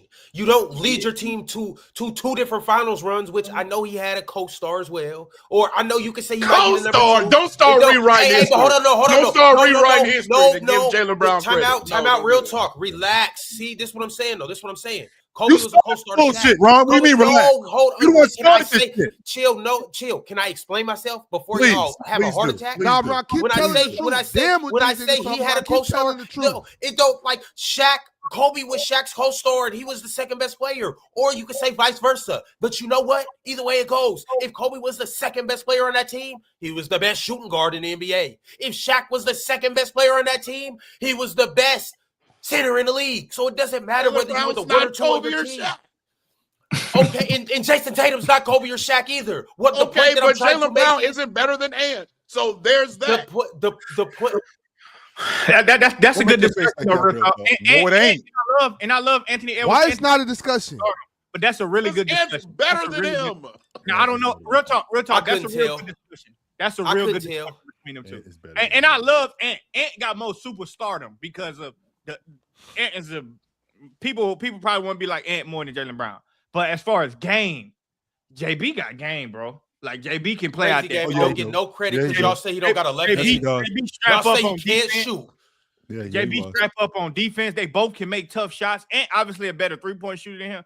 JB got game though. Bro. That's where the love stopped. That three ball where the love stopped. On the block. That's just where the love stopped. Y'all been trying to not give Jaylen Brown JB credit got game for a long time. For a long time, y'all been trying to just not give him credit. Y'all, this has nothing to do with Jason Tatum. This has saying that Jaylen Brown is an incredible basketball player does not take away from Jason Tatum at all. At all. Jaylen Brown been like this, and y'all even now that he's by himself carrying his basketball team, y'all want to try to discredit. That nigga averaging been like this 30. with or without Jason Tatum. Jaylen Brown been like this. He was outplaying Jason Tatum in 22. He outplayed Jason Tatum in 24. It's a lie. He was outplaying Jason Tatum in 22. Thoroughly outplaying Jason Tatum in 22 and outplayed him in 24. What series? You just talking about the finals or the whole playoff? I'm talking about the whole damn season. No, he didn't. No, he didn't. I'm talking about the whole damn season. He did not outplay Jason Tatum the whole 22. No, he did not. This shit what? This shit what? No, he did not. Y'all speak on me. This shit what? He wasn't getting. Okay, now we're not just saying things. I was watching it. I was watching it. Now we're seeing Jaylen Brown. Jason Tatum was folding all season. Marcus Smart had to call his crybaby ass out. Wasn't better than that series or the Heat series, by the way. Jaylen Brown stepped. I don't care. I don't give a shit about individual playoff series. When he made first team y'all talk about individual playoff series and give these 5-game sample sizes all the time to prove a point. I'm talking about the whole goddamn season. I brought up the whole season. Y'all asses, what series? What series? What y'all talking about? What series? I'm talking about the game. Okay, let's just talk basketball player to basketball player. How was he better than him that season? How was he better than him? Go. The same way he always better than him. He show up when it's game time. He's a much better defender. That's cap, especially in 22. That's how I know you capping right now. He always been a better defender. He always been a better defender. 22, Jason Tatum always been a better defender. In 22, Jason Tatum was guarding Jimmy Butler. Always been a better defender. In 22, Jason Tatum was in the first round clipping KD. Fuck is you talking about? He wasn't doing goddamn lie. Yes, he was. Al Horford, Marcus Smart. That was a team effort. You're lying. You're lying. Al Horford guarded Kevin Durant better than Jason Tatum did. Okay, so was it a team? Al Horford guarded Kevin Durant better than Jason Tatum did. It's not cap. It's not cap. So was it a team effort when Marcus Smart was up in there muscling Kevin Durant? Okay, so Marcus Smart was up in there muscling Kevin Durant 100%. Yes, absolutely. Okay, so was it a team effort when Jaylen Brown wasn't there, when Jason Tatum had to get them not swept in the first round of the playoffs in 21? Was it a team effort when Jason Tatum was the one who pushed them over the top in the Eastern Conference Championship? Was it Jason Tatum who was there when they won 64 games and he played 72 of those 82 games and was first team All-Pro? You still think that Jaylen Brown outplayed him? Was it not where was Jaylen Brown when Jason Tatum orchestrated coming back in the Eastern Conference Championship when it was down 3-0 and he rolled his ankle, and Jaylen Brown was absolutely horrendous in that Game 7 when he had the opportunity to show everybody that he was that dude. Instead, 8 turnovers and we get smoked at home. How about that? Once again, you bring up these little sample sizes. Give me a break. Once again, you bring up these little sample sizes. We can give Jaylen Brown credit for how awesome he is. And I want to give him credit for that because 100%. You try your hardest to not give him credit. No, that's not true because I said this to you already, Ox. I did not know that he was that good. I did not know that. So in the words of my man Shaq, in the words of my cousin Shaq, yo, I apologize, brother. I did not know you were that good because he 100% is better than what I thought he was. However, let's not try to make this out into something that it is not. And let's not try to rewrite history. Let's not do that. We don't gotta rewrite history. We can look at what's going on right now. That nigga having 30. You guys tried to tell me specifically when I told the world, when I told the world that this team was going to be. Hold on, right quick, y'all. I tried to tell the world that this team was going to be good but you see Chill making his face? Because I told him. Don't underestimate the heart of a champion, a finals MVP, a dude that led the team to the finals. Whether Jason Tatum was there, cool. It was other players that was there as well. Don't underestimate Derek White. Don't underestimate Peyton Pritchard. Don't underestimate Anthony Simons, who was once upon a time a number one option. I told y'all this. Don't underestimate I'm Joe the one Mazzulla. that said they were going to Well, actually be a home court team this year, actually. Before well, the now season look got at the it. Swipe Cardinals. it told y'all. Swipe it Yep, told you. and then just like the Pacers, you're taking credit for it. Look at Ron. No Jason Tatum. They still good. I don't understand what. Yes, Ron. Everything you said. Nobody up here is disagreeing with that. Jaylen Brown is playing phenomenal basketball right now. Awesome. Nobody up here is disagreeing with that. Jaylen Brown has been, and I also agree. I actually said like 2-3 years ago, I like Jaylen Brown, how he scores better than Jason Tatum. I don't like Jaylen Brown isn't relying on a step back three. Jaylen Brown does get to that mid-range game better. There are things Jaylen Brown does better than Jason Tatum. Absolutely, 1,000%. Number one, I just don't like how when we talk about Jaylen Brown, we got to talk about Jason Tatum all of a sudden. I don't think you need to do that either. Yeah, and now what we're doing, because Jaylen Brown is playing good right now, we're trying to rewrite history. Jaylen Brown was not the best player on the Celtics in 22. He was not the best player on the Celtics in 23. He wasn't the best player in the Celtics in 24. And he's not, depending on how Jason Tatum comes back from Achilles injury, he's not going to be the best player this year. on the Tatum ain't going to be better than Brown this year. But why is Ant better than Jaylen Brown? That's what I want to know. Why? Hold on. Before we even get to that, I want to. We can get to that before. I'm gonna tell you what's the real divide with me and this whole Jason Tatum, Jaylen Brown thing. The divide is y'all act like that team started with Jason Tatum, ended with Jason Tatum. He was the wheels on the car. He was the engine of the car. Hell, he was the panoramic sunroof. No, he was not.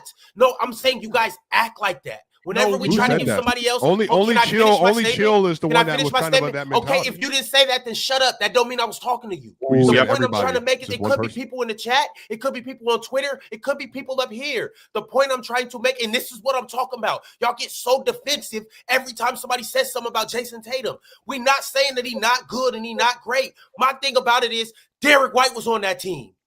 Jaylen Brown was fucking on that team, and don't nobody want to give him credit until now when Jason Tatum's not playing. Yeah. Drew Holiday was on that team. Yeah. Joe Mazzulla was a damn good coach. So was Ime Udoka. This nigga had a squad. People were calling that team a super team, Ron. What are you talking about? Nobody acknowledged him on the team. So real talk. Jill called me an SOB for calling stuff out about Tatum. No, I'm glad you said that. So now I'm about to bring it back full circle to my problem right now. And it more so was this past summer. I told you guys that let me look in the camera. Without Jason Tatum, this is still going to be a good team because they have good players that have contributed to a championship level team for the last 5 seasons. All right, that's my divide, is that you guys discredit guys like Derek White. Yeah, Derek White gets his love, but you discredit the impact that he has on this team. You said without Jason Tatum, they won't be competitive.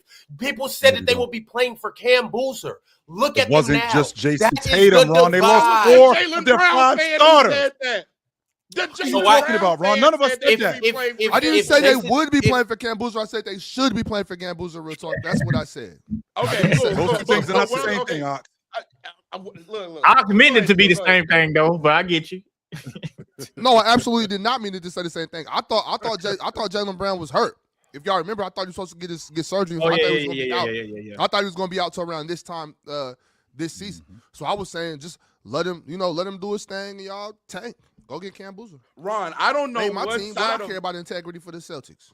I don't know what side of basketball discourse you're on, but for the last 2, 3, 4, 5 years, Jason Tatum is one of the more discredited players in the NBA amongst the superstars. Jason Tatum is one of the most criticized players amongst the superstars. Jason Tatum gets his team brought up consistently. Granted, these are fair, legit arguments. Even look at the nigga right below me right now. Prime example. Jason Tatum gets criticized more than damn near every superstar in the league. His team gets brought up. Oh, we can't talk about Jason Tatum because he has Drew Holiday, and he has Jaylen Brown, and he has Kristaps Porzingis, and he has Al Horford. This gets brought up routinely for Jason Tatum. But now you up here talking about that the rest of Jason Tatum's team, the team that has been taking away credit from Jason Tatum as far as the fan base and NBA discourse goes, now all of a sudden that team doesn't get enough credit. Now we're doing a 180 in real time. That's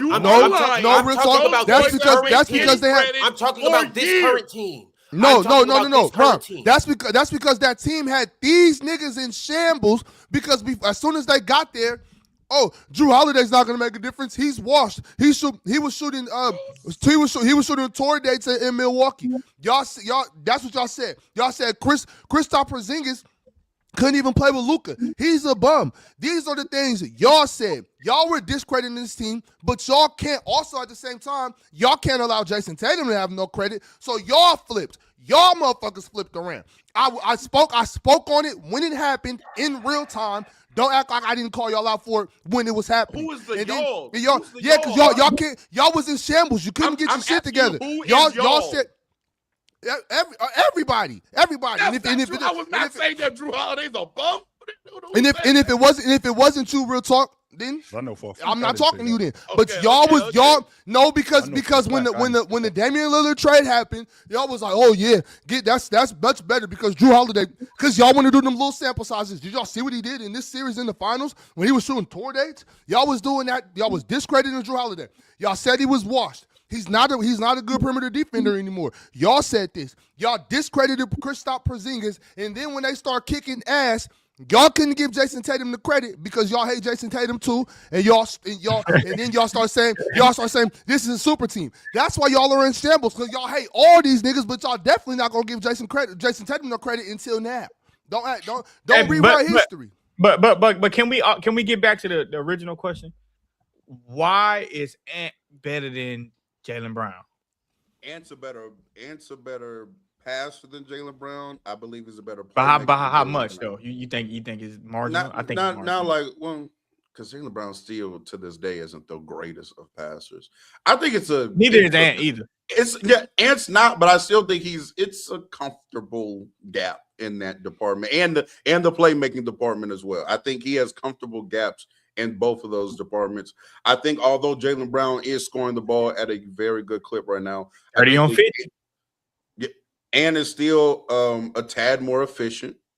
I also think between them defensively, JB a better defender. I think they're similar. I think they kind of have both have similar like strengths defensively. I think they're both really good at the point of attack when they're dialed in, when they're locked in. If you want to say JB's a better defender than Ant, I'm not pushing back too much on that. I just don't think it's by like any kind of substantial margin. Like I think Ant's right I think the same thing with playmaking. I think it's the same thing with playmaking. I don't think Ant is that much of a better playmaker than Jaylen Brown. Okay. But I think Ant is just he's just better marginally in a few different departments than Jaylen Brown. And that's fair, but 30 on 50 is, I don't know, real talk. 30 on 50 is kind of, and with a new team, I think what they third in the East. Hey, Swiper, before you slide, I want to read the super chat for you. Yep. It's from Nim's Noseball.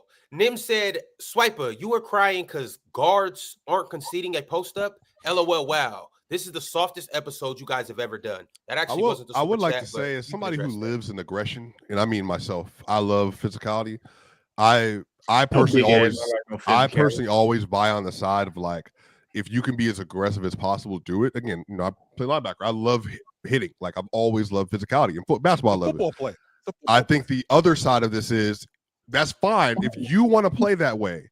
No, I'm bigger than you, I'm stronger than you, and I'm more aggressive than you.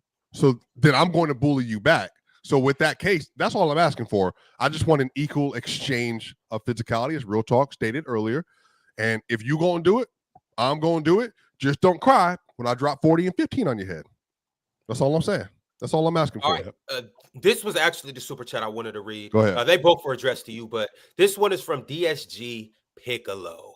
DSG said, if the Saints win out, Tyler Show will be 6-3 as a starter. Could he sneak in and steal Rookie of the Year, or is it too late? The refs had you pissed in both sports. Laughing my ass off. Crybaby. Yeah, the Jaguars' first half was rough. They also dominated all three phases of that game and deserved to win the second half. Rookie of the Year in the NFL. Offensive Rookie of the Year in the NFL. I feel like Travion Henderson's going to get some love there. Genty has now crossed 1,100 all-purpose yards this year, which is crazy given the line he has, and 10 touchdowns, and he had 188 all-purpose yards yesterday versus the Texans. Emeka Egbuka missed all those games, y'all. Dart missed running back. Yeah. The Raiders. Yeah. Man, that's interesting. Emeka's just missed the games. Dart has missed the game and the concussions. He played horribly yesterday. I legitimately don't know. If I had to bet, y'all, offensive rookie of the year is probably going to go to Travion Henderson. And then defensive rookie of the year might be Will Johnson with the Cardinals, the corner. It's probably my picks right now. But all right, Swiper. See y'all soon. All right, Swipe. Later. Get your ass out of here. Hey, man. Rob Snowlow sent through a super chat and said, y'all know Cowboy Bob. Cowboy said, Knicks ain't as good as their record states. Y'all know I love my Knicks, but we have issues. Example, 2 assists to 1 turnover. We created our own demise. There's more, but at Drenchman. So you like Tyler? That's Tyler Kolick? You know it. The TK Kirk. The new TK Kirkland. But anyways, I'm gonna just say this about Tyler Kolick. We need to get him a little bit more minutes. That's it. I don't know who minutes we gotta cut back. Get Tyler a little bit more minutes, man. Young boy be playing. Ox. That's the new TJ McConnell. I'm just go there. TJ about to put it up, and Tyler Kolick about to pick it up. So I'm letting you know, Ox. Tyler Kolick, nice. Tyler, all right. I like Tyler. Yeah, bet he was the best point guard in college when he was there. He better than Gillespie though. Yes, he is. He better than Gillespie, and I like Gillespie, but he better than him. Gillespie not the playmaker like Tyler Kolick is. Yeah. But Gillespie a cool. He a little hooper though. He a hooper though for sure. But I don't know if y'all been paying attention to Tyler. Tyler like that, bro. Tyler can play, bro. If he was a starter too, he would be the only probably pure point guard playing in the NBA if he was a starter, because it's not very, very many one of those guys. He really a real true point guard. All right, the next super chat is from 123 Rue. Rue said, Minnesota, go get Drew, please. Minnesota should have beat OKC twice, but missed 15 plus free throws first time around. Yeah. I think they got their guard with Bones Highland. Bones Highland give him that extra look that they want to. I'm not saying that. Not saying that he ain't better. Not saying that Drew not better than him. But Bones been playing chill. Bones giving that would be a good look on that team though. He would. Drew on Minnesota. Drew actually, yeah. I haven't even thought about that for Minnesota just because like how much money Drew Holiday makes. But at the same time though, like if you could like package up maybe DiVincenzo. I don't know. You gotta keep DiVincenzo. Nah, I think Drew can play. I'm trying to figure out why y'all think that Portland's just gonna hand over Drew. Like they not handing him over. No, because Portland has their young point guards of the future. They're just not playing right now in like Scoot. He's hurt. The other one, Blake, something got hurt recently as well. Then they also brought back, and they brought back Damian Lillard as well. So they are kind of stocked at the point guard position moving forward. So I think I like Drew playing that DiVincenzo role more than DiVincenzo, Jordan. Like point of attack defender, hit some open shots, and then I think he gives you another real ball handler option that DiVincenzo isn't. Can run some pick and roll and handle that for Ann as well. Like Drew Holiday on that team would be really, really good. You're probably right.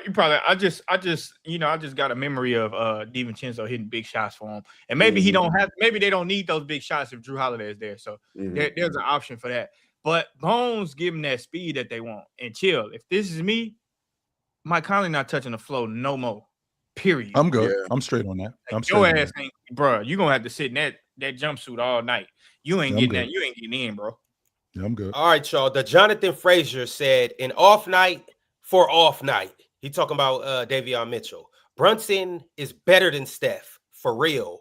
Oh, captain, my captain, from sea to shining sea, or however that goes. We here. Go New York, go. We talked about this already. We good. From sea to shining sea. I'm good. Chill don't like giving no New York Knicks credit at all. The reason why, well, it's not that. It's again, I know we got to move on. But the problem is, real talk, when you say nice dress, all of a sudden I'm the baddest chick in the neighborhood. Like, I can't just say that you got a nice dress on. No. Shit, I can't just say that you got nice shoes. Shit, I lie to him all the time, though. Damn, I can't just say that. I gotta say that, yo, you the dopest. You got the flyest gear on. Nobody in the whole net. Nah, I'm good, yo. No. Hey man, I lie to them all the time. If they think they the finest, you the finest, baby. Just I might go ghost. I go ghost on fine girls too. Don't forget about that. You know, you real talk, the one that tell you about your chick, tell you that she not all that. No, I don't need real talk to tell me nothing about my chick. Nope. Do y'all think Jalen Brunson better than Steph? No, I don't. No, I don't. Yeah, I'm still not there. Yeah, I ain't rolling on that yet. Y'all letting this nostalgia keep y'all from. We getting close though. Real talk. We getting close. We getting close. I don't know. Steph took it to another gear this year. Man, Steph just had something the other day. I could go down Jalen Brunson's game log. We can find a stinker. POA Defense FC sent through a super chat and said, "What's the point of OKC SOS talk when we went 68-14 last year and got better internally, which is better than most teams' offseason upgrades?" Because it's pro basketball. That's why we got to talk about you dudes. So, like, we ain't just handing you the trophy. There's a reason why you play 82 games. You do have to prove it. You see what's going on with the Cavs. Why I said that they was going to be the best team in the league, and apparently they just bought it. Like, all right, we're going to be the best team in the league, and not realizing that you got to play the season in order for that to happen. That is true. I haven't had to recalibrate myself because I was just like so definitive that OKC was going to win like 74 games, and them like people were giving Swipe pushback because they think Swipe is like biased, bringing up the fact that OKC had played quite literally the weakest schedule in the NBA so far. Like that he wasn't lying. So now they're playing some better comp, and for them to get on that pay, or to me, because I'm pretty sure like even the Warriors or the Bulls teams, after they had their first loss, Chio, you maybe know better than me. Didn't they go on like another extended run of wins after the first loss?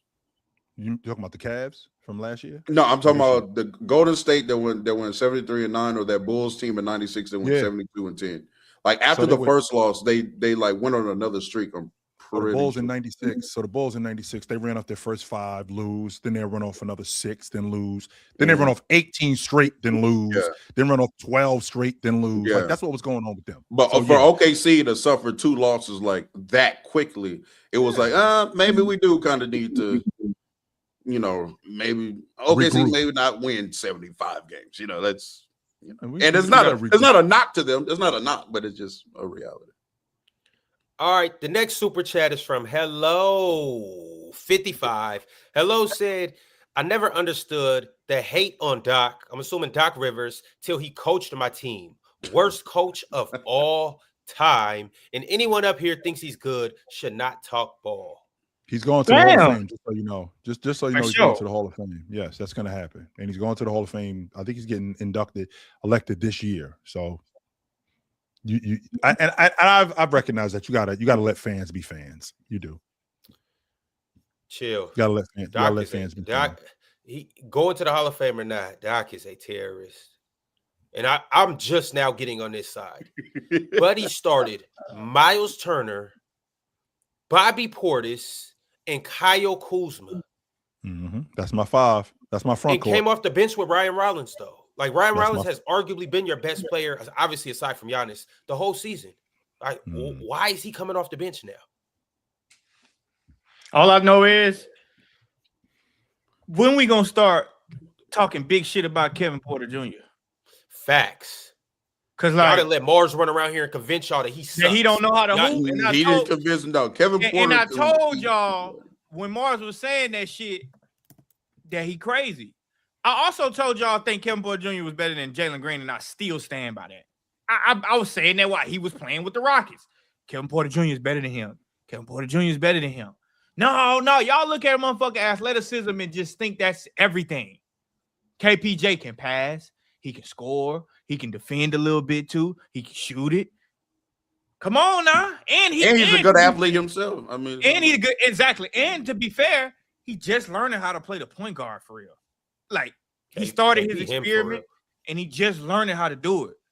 KPJ like that. I think people forget how good he was coming out of college, how good he was coming out of high school. He had some hiccups. People forget KPJ was like that. That's why I'm glad he weathered through the storm and got through all the shit he got through. But I'm glad that his game just speaking for itself. As long as he can stay out of trouble and keep a level head, man, we need to hype up KPJ some more. Ain't he like 22?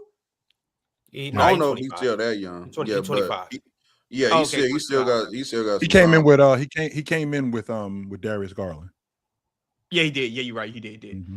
But I thought the Rockets had got their they had their guard post James Harden. I thought it was him. I thought KBJ was going to be the next lead guard for the Rockets, and then after he dropped that 50 on the Bucks, with Drew Holiday, one of the best defenses in the league, I was convinced. I was like, KBJ can play for real. Bro, he was getting triple doubles too. Real talk, he was getting triple doubles, and I was like, man, he making that shit. And he was just learning how to play point guard, like just learning how to do it. Yep. And he missed some time. So, Jordan, I would love to talk about KP. We got to move on. I got to get up out of here. Let's go. The next super chat is from the People's 23. The people said also Lou Sama was at it again, but this time with Jalen Bin Laden.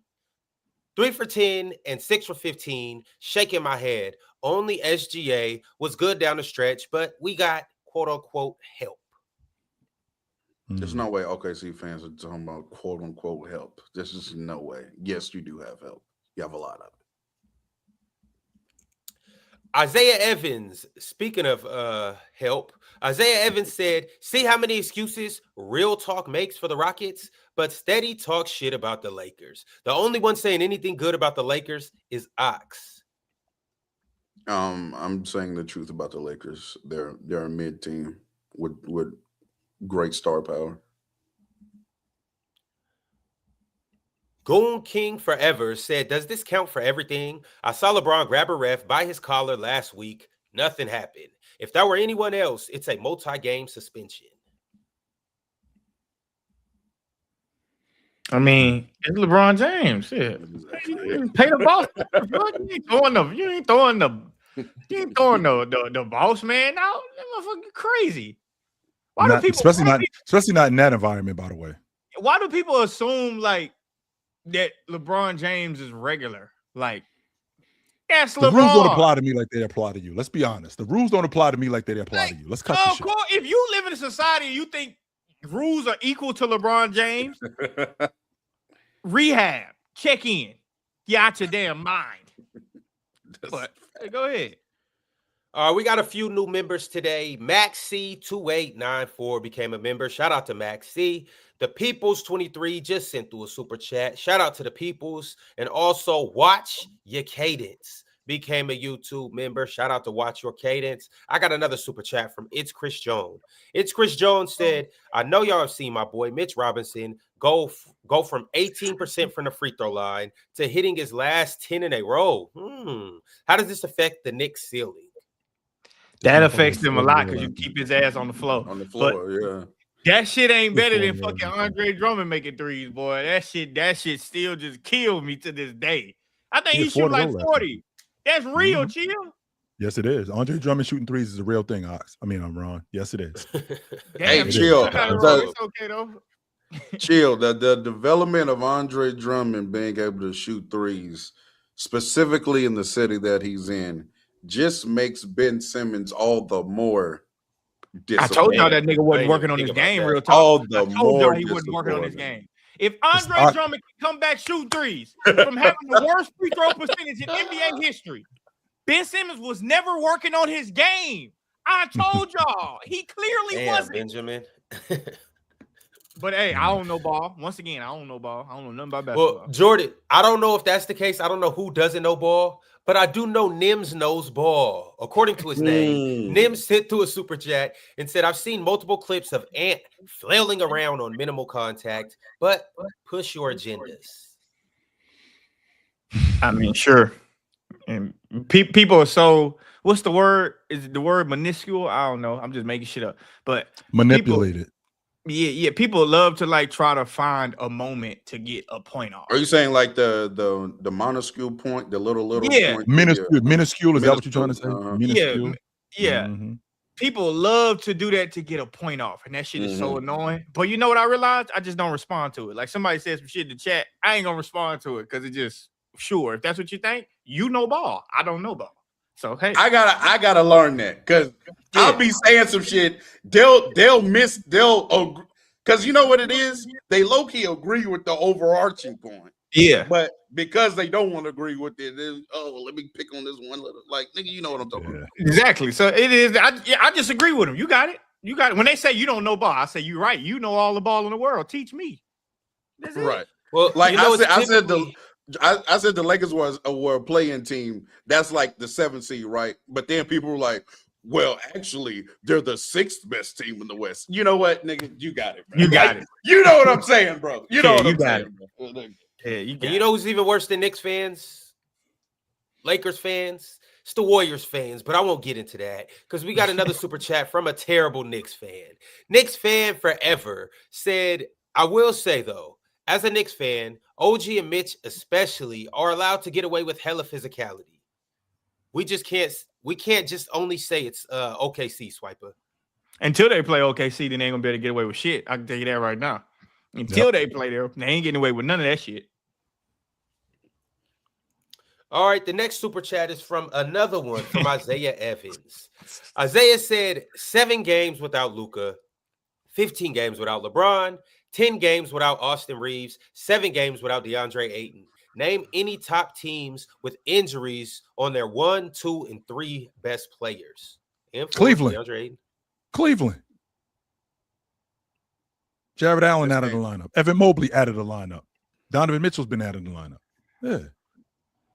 Chill, they're saying that because they're like, oh, look at all the games they're winning. We're 19-8, and all these injuries have occurred to the best players. But they still have no comeback for the fact that when all 3 best players are playing, they are not good on the court together. Still bad. So, yeah, it's still bad. Alan L. And his name will forever be Alan L. Alan L. said JB wasn't even better than Derek White last year. That's just crazy. Not close to Tatum. That's just crazy. That's just controlling shit. That's wild. And I'm going to still stand by my point. Dennis Schroeder better than Derek White. It is what it is. I won on that one too. Fuck it. 2K God has been a member for 12 months and said Swiper almost got a point for the Rockets win in-season tournament take. I don't remember what he said. Me either. And it's swiping anyway. It's not even important. Shout out Swiper. Shout out 2K God. Love Fadina sent through a members chat and said Steph intentionally fouled. No call, by the way. I don't know what they're talking about either. So Davey Rodden with the members chat said, cry about physical defense is just loser behavior. Damn. Oh, shut up. That's not what we doing. Goofy. I think he that's exactly what we were just talking about right there. That's not what we doing. Hey, hey, chill. You can't give it to him. You just gotta. You know what? You're right. You know what? You're right. Just tell him you know ball. You're right. You're exactly right. Bro, no matter what your credentials are in this basketball world, when a nigga feel like you don't know ball, that's how they feel. And then they'll come back 2 weeks later and be like, this the ball I know. When you talk like this, yeah, you know ball. Because you agree with them. It just is what it is. So let them get it off. Howdy 789 is getting it off too. Howdy said the Bucks should tank their season. Their season is over. I mean, I don't believe in tanking, man. Just get better. Like I don't believe in that shit. I don't even. That's why I rock with the NFL too. The NFL to me, they don't tank. To me, they don't, because you damn near lose your life out there playing. But as far as like the NBA, I don't believe in tanking, bro. I believe in development. I want to see you develop. I don't want to get you with this losing mentality. Yeah, get better every game. For real, get better. MP13 said Şengün absolutely sucks in the clutch. I agree with you, and I don't know why he think he fucking T-Mac and always want to take shots away from fucking Kevin Durant. I haven't seen KD take one clutch fucking shot yet, except for last night. He missed both of them, by the way. Yeah, he did miss them. The Rockets shouldn't have lost that game last night. The Rockets, until they get a point guard, we're gonna always give up big leads. That's what happens when you don't have a fucking point guard. You just give up big leads because you get in them. You get in this motion of just playing, just scoring, play, score, and then you forget somebody got to calm this team down because that's not realistic for winning a basketball game. That's why it's called a point guard. Jordan, Swipe was concentrating on that play from Tari, but what I said earlier, all right, chill. Later, fellas. What I said earlier, I'm right behind you. That play, yo, I gotta bounce, y'all. Like I really sincerely gotta go. All right, go ahead, Ron. The last one is from T Jones 4L, sent through a members chat and said, "F everybody but us, Duval County, we here." Duval. Who cares? Ain't nobody tripping off Dookie County. But all right, y'all, it was fun. It was real. And we will be back tomorrow, same place, same time. Real talk, Drench. It was a pleasure. I'll catch y'all on the flip side. Sir. Yep, see y'all tomorrow. Peace. Download Splash Sports and join our NBA Tiers contest for Christmas. It is $10K on the line, and you can win it. We out.